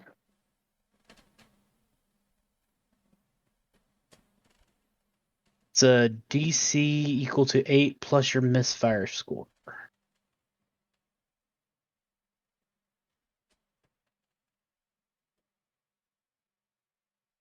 On this one is a misfire 1. So basically, you just have to roll a dexterity saving throw of a 9 or higher. Abrams. You mean a tinker check?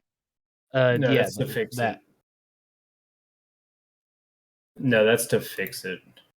I have to actually use an action to fix it. So Yeah. So dexterity saving throw. Can Eldritch guns like backfire and be damaged and all that? That's a 12. So it's not dead. Yay! Hell yeah. Yeah, it's still considered a magic weapon, Mike, but it still has to function as a weapon. Okay, I wasn't sure how that worked. Sorry. No, you're good. No, definitely a good question. Yeah, I was curious too. Okay. Well, that's it. Now, Dawnfang. Okay. So I look over at Cassius. So Cassius, you think we should attack this flower? Maybe that'll do something to the dragon? Fuck. Hey, say no more. I don't. I'd say no more. So yeah, I mean, look, assessing the situation with my leg and the distance, I just go for broke and I go ahead and do a quarterstaff attack on the flower or the big elephant here. You can only You gotta move get to half it. of your you can only move half your distance. You're not gonna be able to get to the flower this turn. Oh, okay, gotcha. So I'm kind of in the. Am I so far back Yeah, that I need to? you're Okay, 40 gotcha. feet from the dragon, Could I Okay. sacrifice half my movement to give him full movement? not from where you're at because you can't help him. Yeah. Like Well, you I'm were right able next to to him, though. sacrifice half your movement to help move him backwards because you were basically holding him and carrying him with you. Yeah. But you won't be able to. You're not anywhere near him anymore. He got knocked back with the gale. Yeah. Oh, okay. So I will. I mean, I'll move. I'll use my movement speed to get close to Flower and Cassius. Okay. All right, Francesca.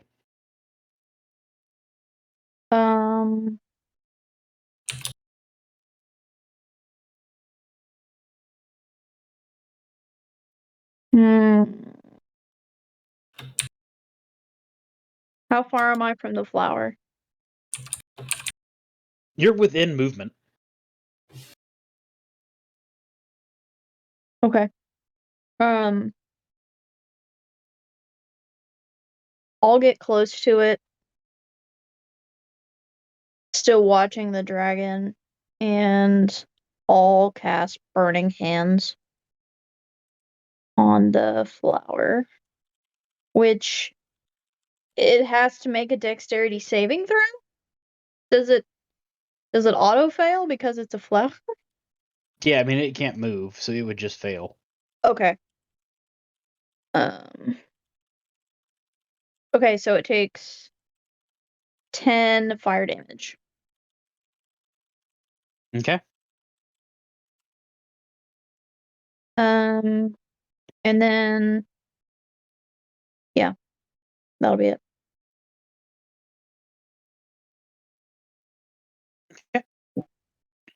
So as you set the the flower on fire, all of you need to roll me a wisdom saving throw. Oh boy. Including me? Yep.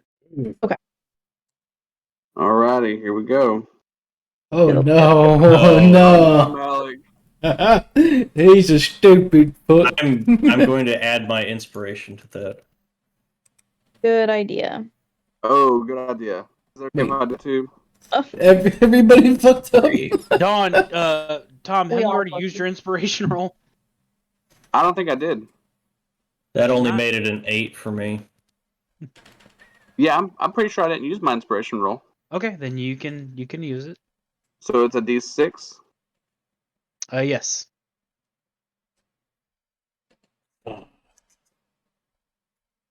Oh my gosh, you gotta be kidding me. We fucked up. Okay. We fucked up bad. Come So on down here with me. This is oh my gosh.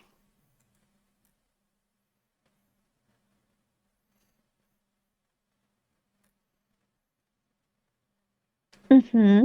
as you burn the flower,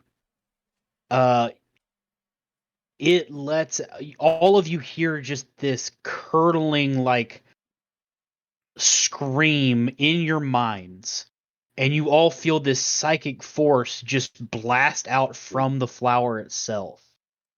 Everybody that got less than a 15, which means everyone that is not Cassius, Yeah. The only takes time I do 12 damage. Okay. Cassius, you take 6. You take half. Okay. And then for everyone that is not Cassius, I'll take 12. yeah, you take 12. But there's also one more thing that happens. See. You all take a point of exhaustion, Oh.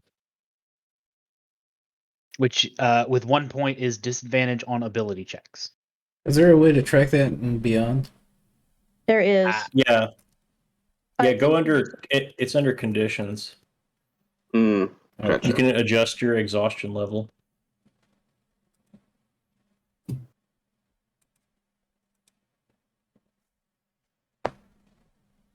Oh, hey, it even has like That's all really the helpful. levels. That's really cool. Yeah, Yeah, That is really nice. it tells you what they do. Yeah, that's neat. So that's 12 of 12 on HP. So I'm at 0 HP. Okay, Dawn Fang is unconscious. Lovely. Oh. How about we not attack the flower, please? My head hurts. But you know what's funny? After I took my turn, I realized, and I didn't use my potion, and I didn't want to be that guy that's like, no, I just passed my turn, but can I use my potion? I kept it real. Here's where we're at. I appreciate that, Tom. Get where you're going. Yep. All right, well, Trevor, it's your turn. Okay. Well, I'm still over here fighting the dragon. So I am just going to take a couple swings at it with my rapier since I still have advantage. Okay, So You go. let's do that. you go, girl. Get him. Good thing I have. Well, the first one would have hit. So that's 17 to hit. 17 does hit. Okay. And that is 5 points of piercing damage against the dragon. Okay. And then I am going to shout over towards Dawnfang, get back up, we're not done yet, and use a first level slot to cast Healing Word on him. And that is... Is Healing Word a bonus action? Yes. Nice. So that's 8 hit points back for Dawnfang. Hey, Tom, you're not having to roll your death saving throws. Ooh, yeah. How do I... Oh, okay, there we go.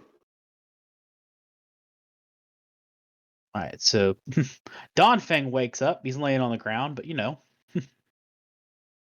he's there. And that's my All right. turn.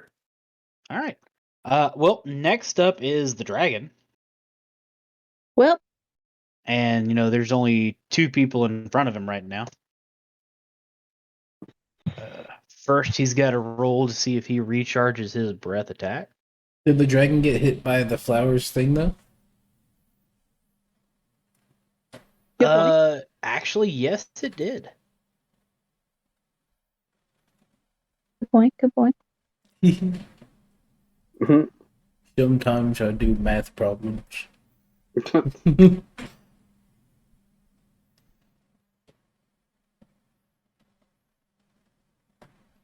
Ooh.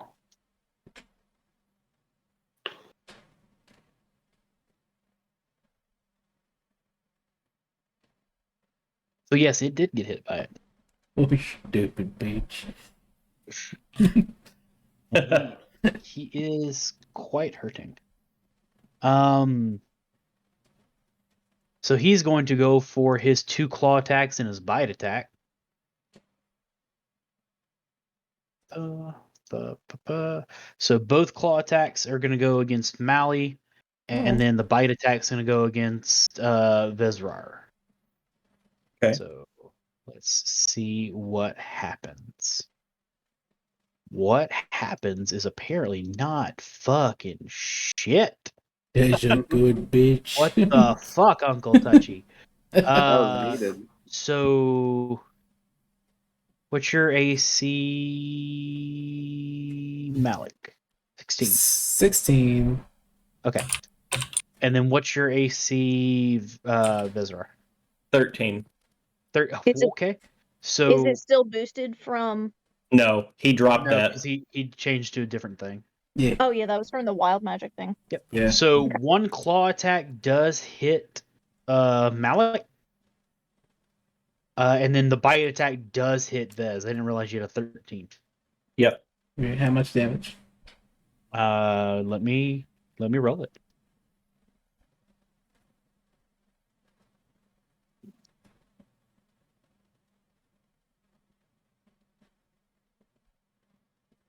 So that is 12 damage, which is 6 because it's halved for you for the claw because it's piercing. And then the bite.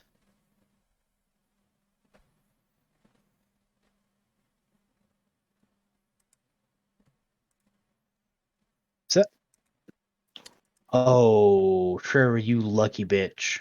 What? One of the D10s was on an 8, and then it just happened to roll over to a 1. So that's 9 damage from the bite. Okay, 9 Damn. damage. Got it. Yeah, that almost was. I was like, because I was looking at the my list where it shows what the roll is, and I was like, why does it say 1 plus 4? I'm like, it rolled an 8, so I went and looked at it again. I was like, oh no, it was right. Yeah. So there you go. Next is Cass. Or is it Malik? No, it's you. It's You me? technically Okay. go before Malik, but last time, like I said, your Okay. hellish rebuke kind of I threw you off. Okay. it threw me off. As I'm cussing up a storm, like I'm just gonna like Fuck. Yeah. pretty much. And as I'm doing that, like I'm trying to fix the gun, I hit the trigger and cast Eldritch Blast Nice. at the Okay. flower.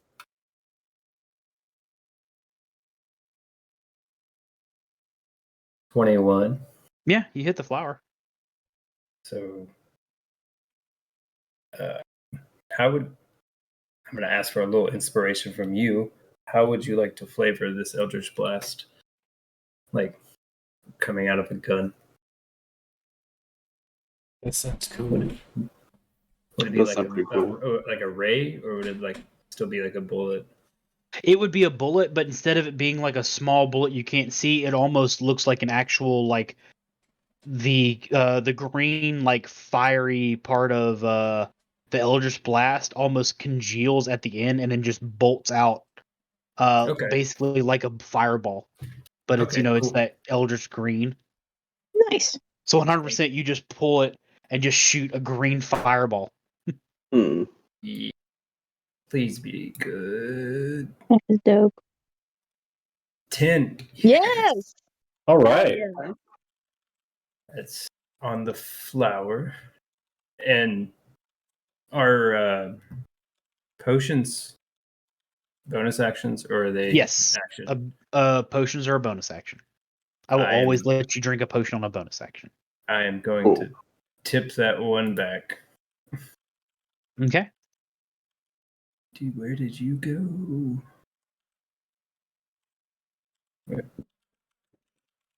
Why is it? All right. So that's 2d4 plus 2.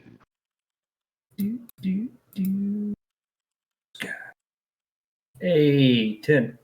Nice. Nice. There's the rolls after my gun. Yeah, Yeah. Damn. those are some nice ones, dude. So that You got max Is- damage and max heal. take it. The dice gods giveth, and the dice gods taketh. That's my go. As I Okay. stand. Nice. All right. Next is Mike. Hello. So I just see, and at this point, Malik thinks he's like tripping, so he sees like this little fairy just kind of like shoot out from behind the fucking dragon. He's like, "Oh, aren't you? Hello. Oh yes, that's correct. And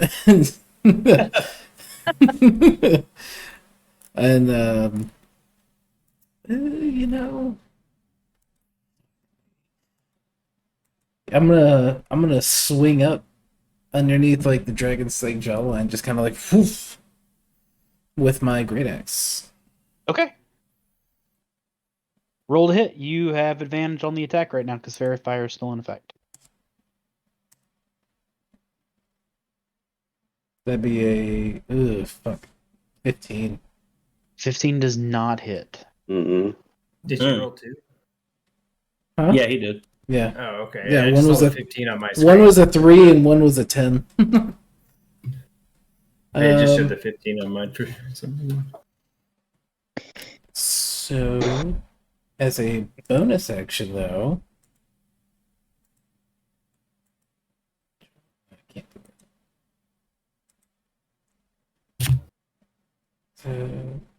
Dissonant Whispers is not a bonus action.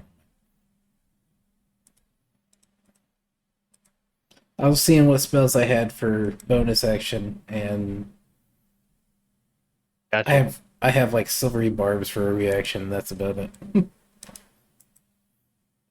The fairy is a bonus action, isn't it? Oh no, it happens at the end of the turn though. Oh, okay. So I was gonna let Blake roll for that. Me roll is what? It's a deck save. I thought it was like the DC 14. Yeah.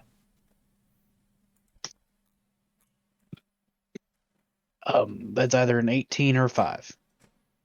It's a 5. Okay. Yeah. Hey. So it's D6, yeah. Yep. And that's gonna do it. That's his. He's dead. Oh, Really? Oh, Yeah, he had Oh, one. He had 1 health. can I oh flavor wow. What? Ooh. it? Can I flavor this since he's Yeah. dead? Okay. Yeah. So like, as I go to swing with the great axe and I fucking miss, and it just kind of like whoosh, and just kind of like swings behind him. The fairy like kind of like pulls on his ear, and he kind of like turns his head, and then it just kind of and like this pink mist, and all of a sudden he's like wow, and he swings his head around and go okay, and then just like swing back up with the momentum of the first miss, and it just cleaves his head straight in half. I Okay. dig it. You do. Hey, All thanks, right. little fairy. Alrighty. So you guys have felled the dragon. All right. Sure, dude. That was intimidating as fuck. Yeah. And as the dragon falls, you all just hear a very quiet Mm. It's so quiet we can't even hear it, Blake. I know, because apparently I watched this thing right here just not light up like at all, and I'm just here going, "Come on, buddy, you could That's so You funny. you could do this." Quiet. literally. How do I turn the sound thing off so that it understands that I wanted the clapping to be there. They're I'll too work. good. I'll work with you this week. We'll go through to your Discord settings and take a look at what you got. Okay, so yeah, so you all, as the dragon falls down, you all hear just this very slow clapping coming from the entrance of the cave. Mm. What is the flower doing? I mean, y'all have pretty much blown and burned it up. Is it all the way burnt up? I mean, yeah. Okay, I didn't know if I needed to. While this Can is I? going on, do I have to make it? I'm trying to remember this, like a tinker's check out. I can make it inside of combat as well, right? If I remember. Oh my Yeah, now god! actually an to do action. any work on the gun has to be outside of combat. But that's if it blew up. Correct. I'm gonna unjam it while they're clapping Okay. as I turn. So Who the fuck is that? So as you turn around, you see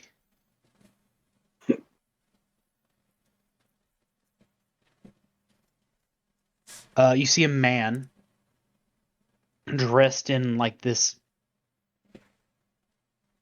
I want to say it looks like it's a regal gown, but it doesn't look like it's new. It looks like it's very old. Hold on, let me give you a picture. This will give you a little better look at what he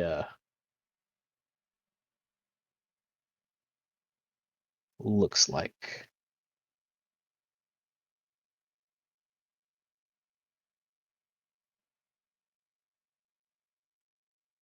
Why are there no?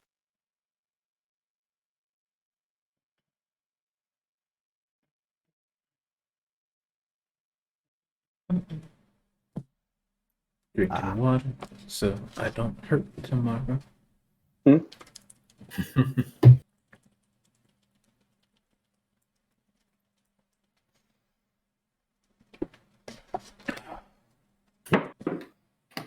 Plague of Roses. Add in this file. So you see a guy looks like this. Oh What shit. the? One of his eyes is that bright, like iridescent, like yellow. The other socket is completely open. But you can see by his robes, they look like they're meant to be regal, but they also look extremely old. Francesca pulls out her crossbow and points it at him. Who are you and what do you want? A person of interest. I am here for the same thing you are, my dear. Knowledge. This plague, that what you call this, is disrupting my work. And he just starts walking forward Towards who? towards the stalk. Oh. Oh, the flower. Mhm. I wouldn't mess with that. That makes your ears hurt. As he goes and reaches for where the stalk is, you notice that he's doing so with just his right hand. And as While he caresses where the stalk is, the vines start rapidly growing around his hand, and a new flower protrudes in his palm. And as he slowly stares at it, the entire thing ignites in this just green flame, and you once again hear that psychic scream from the flower, but it's so dim that it doesn't. You don't feel any pain from it. It's just more of like a headache that it casts. Like covers his ears, like waiting. He's like, oh no. not again. So interesting. You know, the funny thing about these, they're actually not even truly plants. They were made from the blood of a god long dead.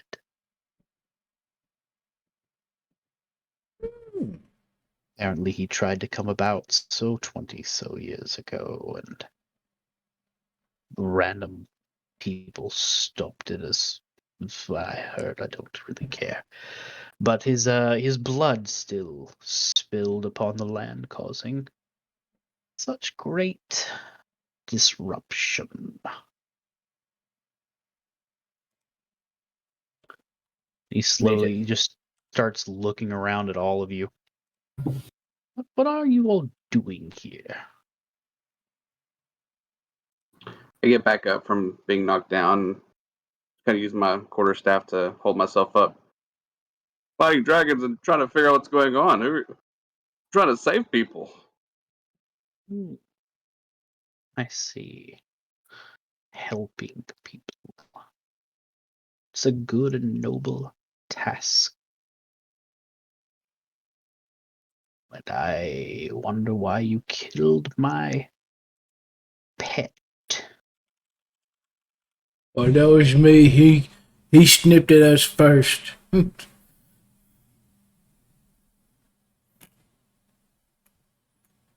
He slowly walks over to the dragon and places his hand along its flank. And then as he pulls away, you almost see just this like ghostly essence coming out of it. And then in his hand, you just see like a small spirit version of the dragon. Could I make an Arcana check to see if I realize what he just did? Sure.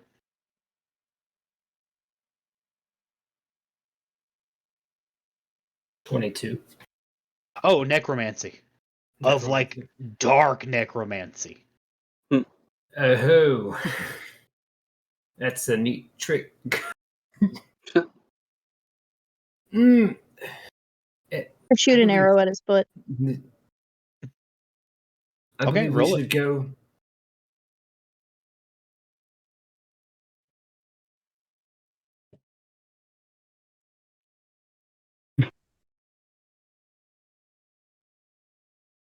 was a warning shot. No. I mean, it also should be at with a penalty because I called it shot too. It was a shot. Or a misfire than anything else. Take a I mean, shot of that's Jaeger fair. and look at his foot. That's definitely fair. He closes his hand around it, and the spirit of the dragon fades away. I ask again, what are you all doing down here? Trying to stop the flowers from growing. They're kind of pissing everybody off. Is that it? I think so. Isn't that right? Just kind of look over my shoulder at everybody. As a Yeah, like slowly like inching towards the the entryway. Yeah, that's about right. That about covers it. They've Not a upset fan the of flowers balance- right now, no. They've upset the balance of the world. Yes, these flowers, they drive me from my home. We are all trying to stop this plague from spreading any further. We've been doing our own research and trying to discover what is causing this. That's so. What do you want? Me. Same as you. The end of this nasty little plague interrupting my work. I see, guys, he's scary, but he's on our side. Well, he at least seems to not be the one behind these flowers. Maybe we got the same enemy. I'd like to turn and look at him and be like, see, they think they can judge a book by the cover just because you got like a little bit of the fucky face. But, you know, it's okay. They did the same to me, but then I played a song and they liked me a little bit. And here I am. You can go, you play anything, an instrument. No. Oh, that's fine. It's okay. You can be ugly and still be friends. Those I'm backhanded ugly and I'm compliments. proud. Well, for the sake of scientific endeavors, how about I tell you where to look to stop this plague? Sure. If you know where to look, why haven't you stopped it yourself? Oh, I cannot travel as well as I used to. I'll carry you. Your dragon could have carried you. I wasn't ready for that. Do so. I was gonna Go say, ahead. I do so apologize, but didn't catch your name. I am but a philosopher. Uh-huh. Like Necroth, you may call me. Oh, it's creative. And made up. Oh. Cheeky. Yeah. Oh, Necroth is the name I go by these days. But the reason, young lady, to which I do not go there is because my kind is not as welcome as the rest of you, seeing as you still live and breathe. Oh, I see. You are one who has passed on, no? On is a relative term. Think of it more as moved beyond. She'll grab her amulet and she'll say, "You make one wrong move, I will turn you." And for the first time, he gives just this grin.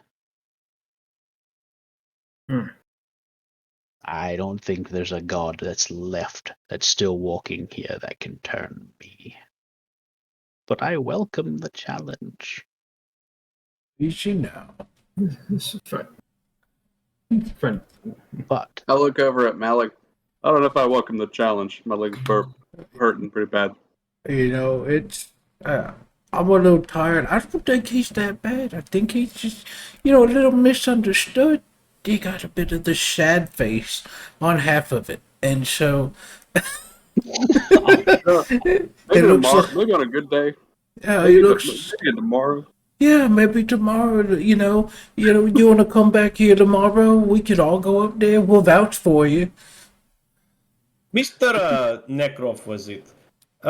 Perhaps we come to some sort of agreement, yeah?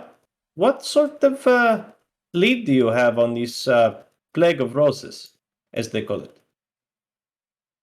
I know where it began, and I know where you can first start to find a way to end it.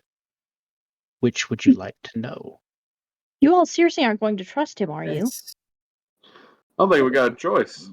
No, I think I think we have many choices. now. I think it's all right. He saved the little baby's ghost dragon. He's not Yeah. hurt us.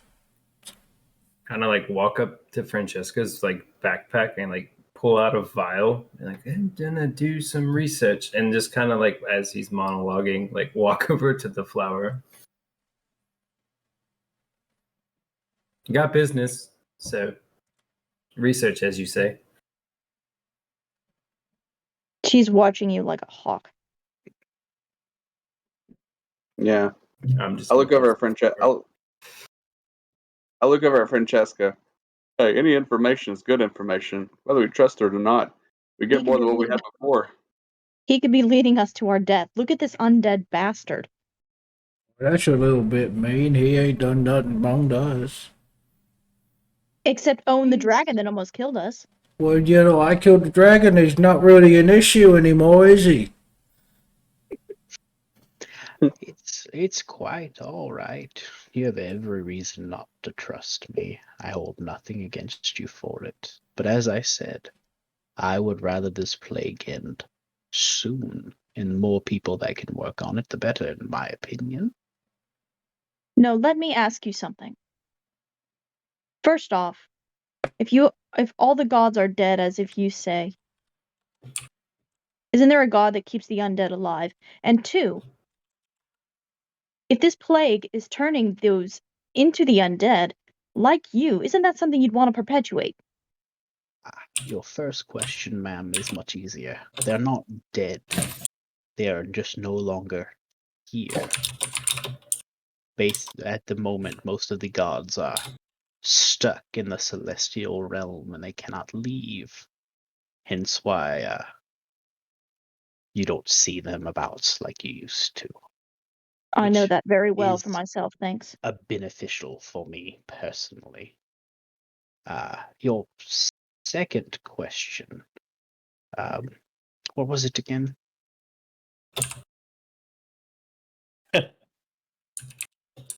It's an old codger, isn't it? It's all it is, and his ear just falls off. He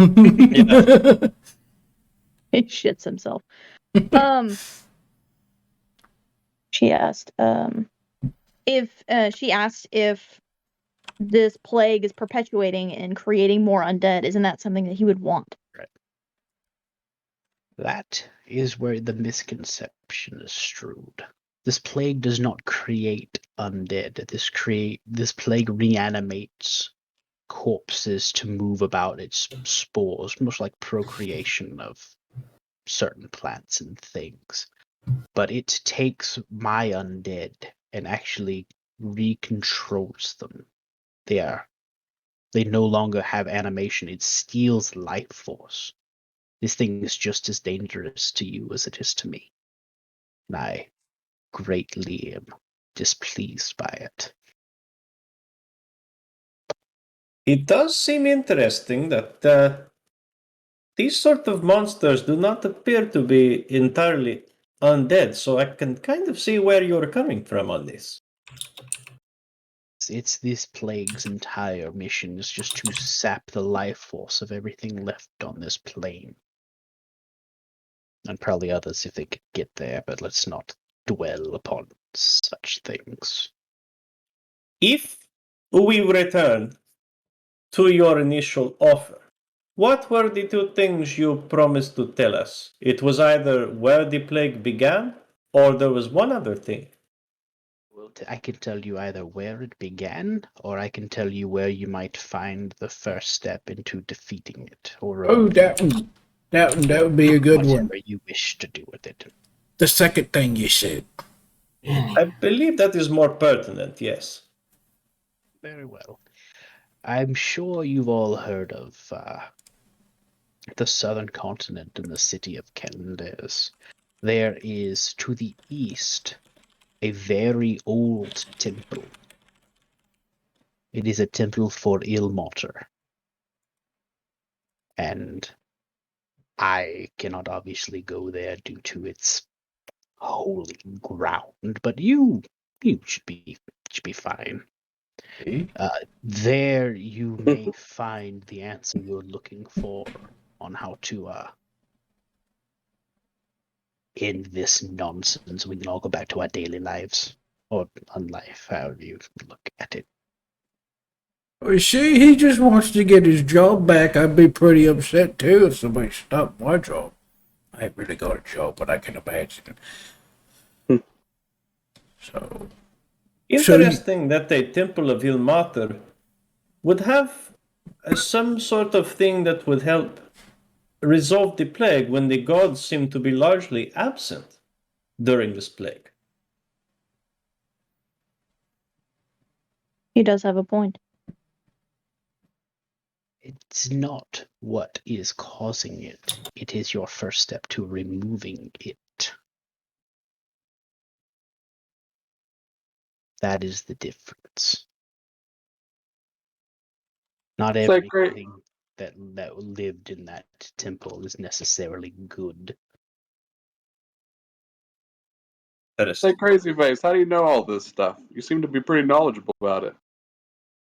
As I told you before, I'm much of a philosopher and alchemist, and I've spent many a long time here walking this world, learning its secrets. I think secrets are some of the best form of knowledge. Now, I kept a secret about this little kid in my class. He shit his britches. I didn't tell anybody, but it just stunk. And I didn't tell anybody who it was. And I felt so powerful knowing I could just ruin his life. well, bookmark all of this because I have to bookmark that. I have to pee so bad. And I'm trying so hard to do this. And then random fucking shit where I'm laughing my ass off. Give me like 3 minutes. I'm sorry. okay. God. Shit himself. It's like freaking Johnny Cage in Mortal Kombat. Where do you get these guys? Hello. This is where you fall down. Malik full on has entrusted this guy. Yeah. Yeah, Malik trusts him. I mean, like, if anybody knows about like discrepancy against like what they are because of like what they look like and what they're supposed to be like, it's gonna be a half orc that's trying to live a better life than what he was supposed to be. Yeah. I mean, from Don Thing's standpoint, he's on death's door. Like he could have could fucking end his life. Your fucking foot's like twisted backwards and you're like, hey, I got I'm just like propping my whole weight up on my stick. I'm just like, who are you? I was going to cast Tensor's floating disc and have you jump on it, and I was like, oh, that's the other character. I'm gonna find a use for Tensor's floating disc, I swear by it. I don't know what it'll be yet. But... Sorry. I could have swore I had Stunning Strike, but I don't think I get it till level 6. Oh, sorry about that. I was holding that as long as fucking possible. You're just fine, man. You good? We are one down. Oh. fucking A. Like, it was getting good. People were into this, and I'm like, man, I have to pee, but I've got this. We can do this. We can do this. And then Malik shit himself in class and tried to pretend it was a secret from some other kid. I was gonna say, now it's not so much a secret anymore, is it? I know I let out the power, I lost the power, and this guy doesn't want to lose the power. I understand that. I completely get it. Me and you were on the same page, you know? And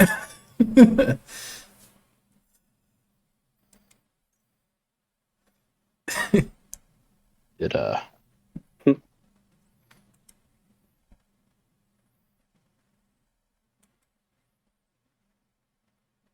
Austin take a pee break too? he did. I think he has his think headphones so. on now. Okay, cool. Here he comes. All right, back in. I'd be. So, I want that shirt so bad, Austin. Thank you. Kristen got it for me for my birthday. I Oh, love it. It's my favorite natural one. took a cheese for my birthday. You stroke his back. He is uncomfortable. All right. So, yeah, where were we? Right. So, it's like, again, up to you whether or not you take this information to heart. Doesn't bother me either way. I just came back to collect my dragon. yeah, we could have used your help back there. Sorry, Good. I was gonna say, yeah, we could have used your help back there.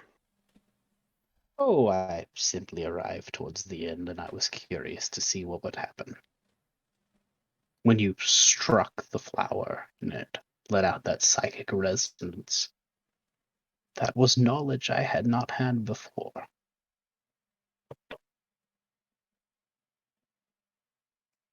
You not? Sorry, No, it's happens, man. Go ahead. I was gonna say, yeah, me neither. And I'm just like, I'm exhausted. Like I'm just like holding the thing. I'm just like, got it. Who'd have thought, right? You're sassing the necromancer. Is there gonna be a big old flower where we're going? Do we need to like wear earplugs or something? As I said before, I cannot go there, so I cannot give you exactly what is there. But from sources, it tells me that is the best destination to stop this plague. Oh, you got sources. Who else are we working with here? A big old group effort. You don't put a base together. I think I'll keep those to myself for the time being. Well, that's quite rude. Try to open up to you and you close me off. But if that's what all of you have here, I'm going to go along my way. He just starts walking out. All right. I was just gonna say bye. But start playing the flute. I'm going to walk over to Francesca and say, Francesca, I understand that this man, he looks very suspicious, but I believe he does have good information. I do not know why. Well, at this point, I don't believe we have much of another choice, yeah?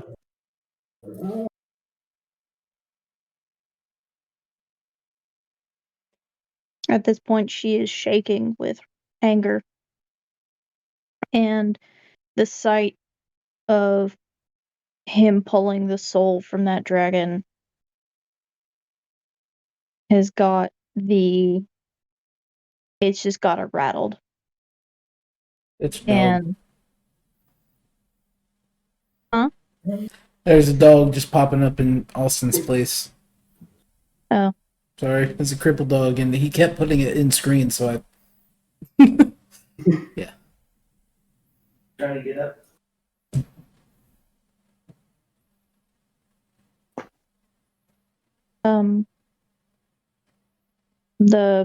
The flame that's normally at the bottom of her hair has started to crawl up, and so now it's like reaching more and more towards her scalp as she's struggling with the emotion. We have many choices. We came here for one thing, and that was for information. We can return back for that information, and we can disregard this thing. Well, We don't have to follow his option at all. it is good idea to return back to home base and check in as far as what we have discovered here today, and then perhaps we bring this man up. We talk to Temple where we came from, inform them of the Ilmater situation, and perhaps they verify whether it's is good lead or not. Yeah. I'm all for that. We can group our resources together. No matter where the source comes from, it's more knowledge that we didn't have. So gather the resources where they are, and then make a plan of action. Yeah, we got more information down here than we did up there. I showed it here. It's still good to operate with a bit of caution, though. Yeah. Yes, especially around a lich. So I don't know if y'all know that, but that was necromantic energy when he pulled the soul out. I could sense this. Is that the same kind of energy when you kept saying fuck to me several times? Curious. It's sexual energy, buddy. I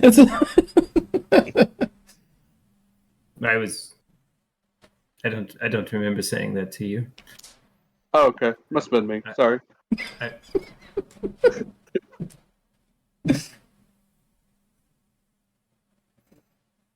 I didn't mean to cut you off. Go ahead.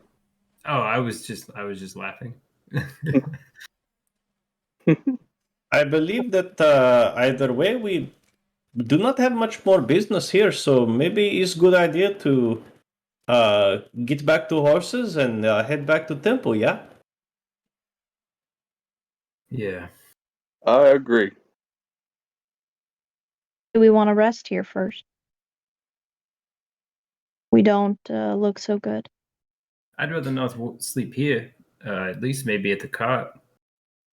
Yes, we maybe could set up a camp next to the wagon, yeah? And if not, if y'all want to rest, I'm not so good with the reins, but I could expedite the process of getting us back to the city. Yeah, there's a head. Oh, sorry, go ahead.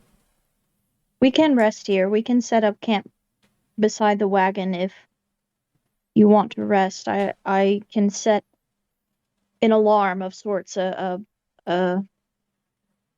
I don't know how to describe it. It's an arcane wire that trips if anything gets near us. And I feel like being a little more you want to get out. Expeditious retreat. Yes, I'd like to get back as far away from this place as possible. Yeah, there's a headless dragon in here too, and I'm gonna swing my axe down and try and decapitate the dragon.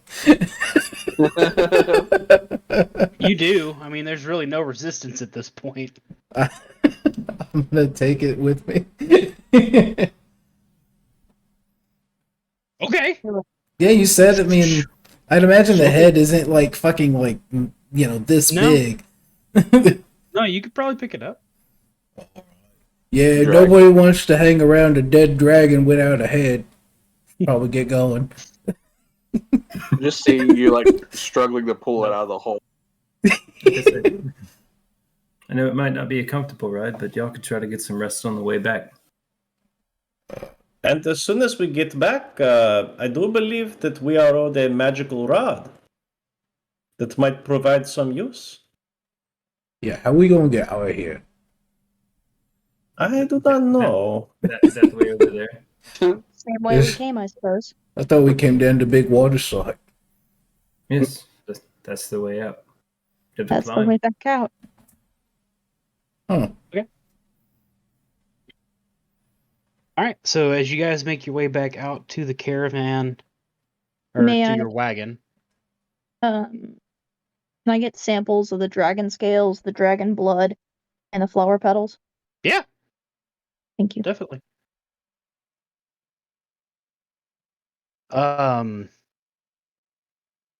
So yeah, as you guys get your way back to the wagon and load it up with the dragon head, with your samples and everything that you've collected, and you guys start making your way back to Alexandria, we will end the night with you guys returning that following afternoon. Gotcha. So we'll go So ahead and we stop can- there for the night since it's about 1:30. So yes, and you can go ahead and have your long rest. Yeah. Right. Gotcha. Get you guys back up there. So I'll meditate too, as well as that. Perfect. We get to recover that exhaustion level. Yes. You can recover that exhaustion level as well. Awesome.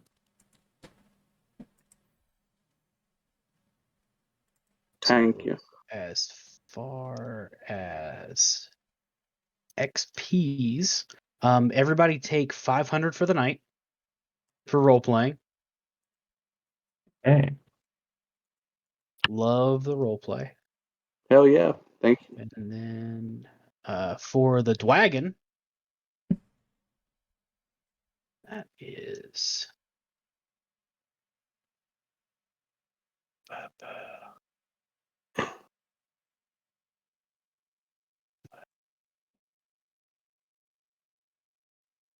$780 apiece for the Dwagon.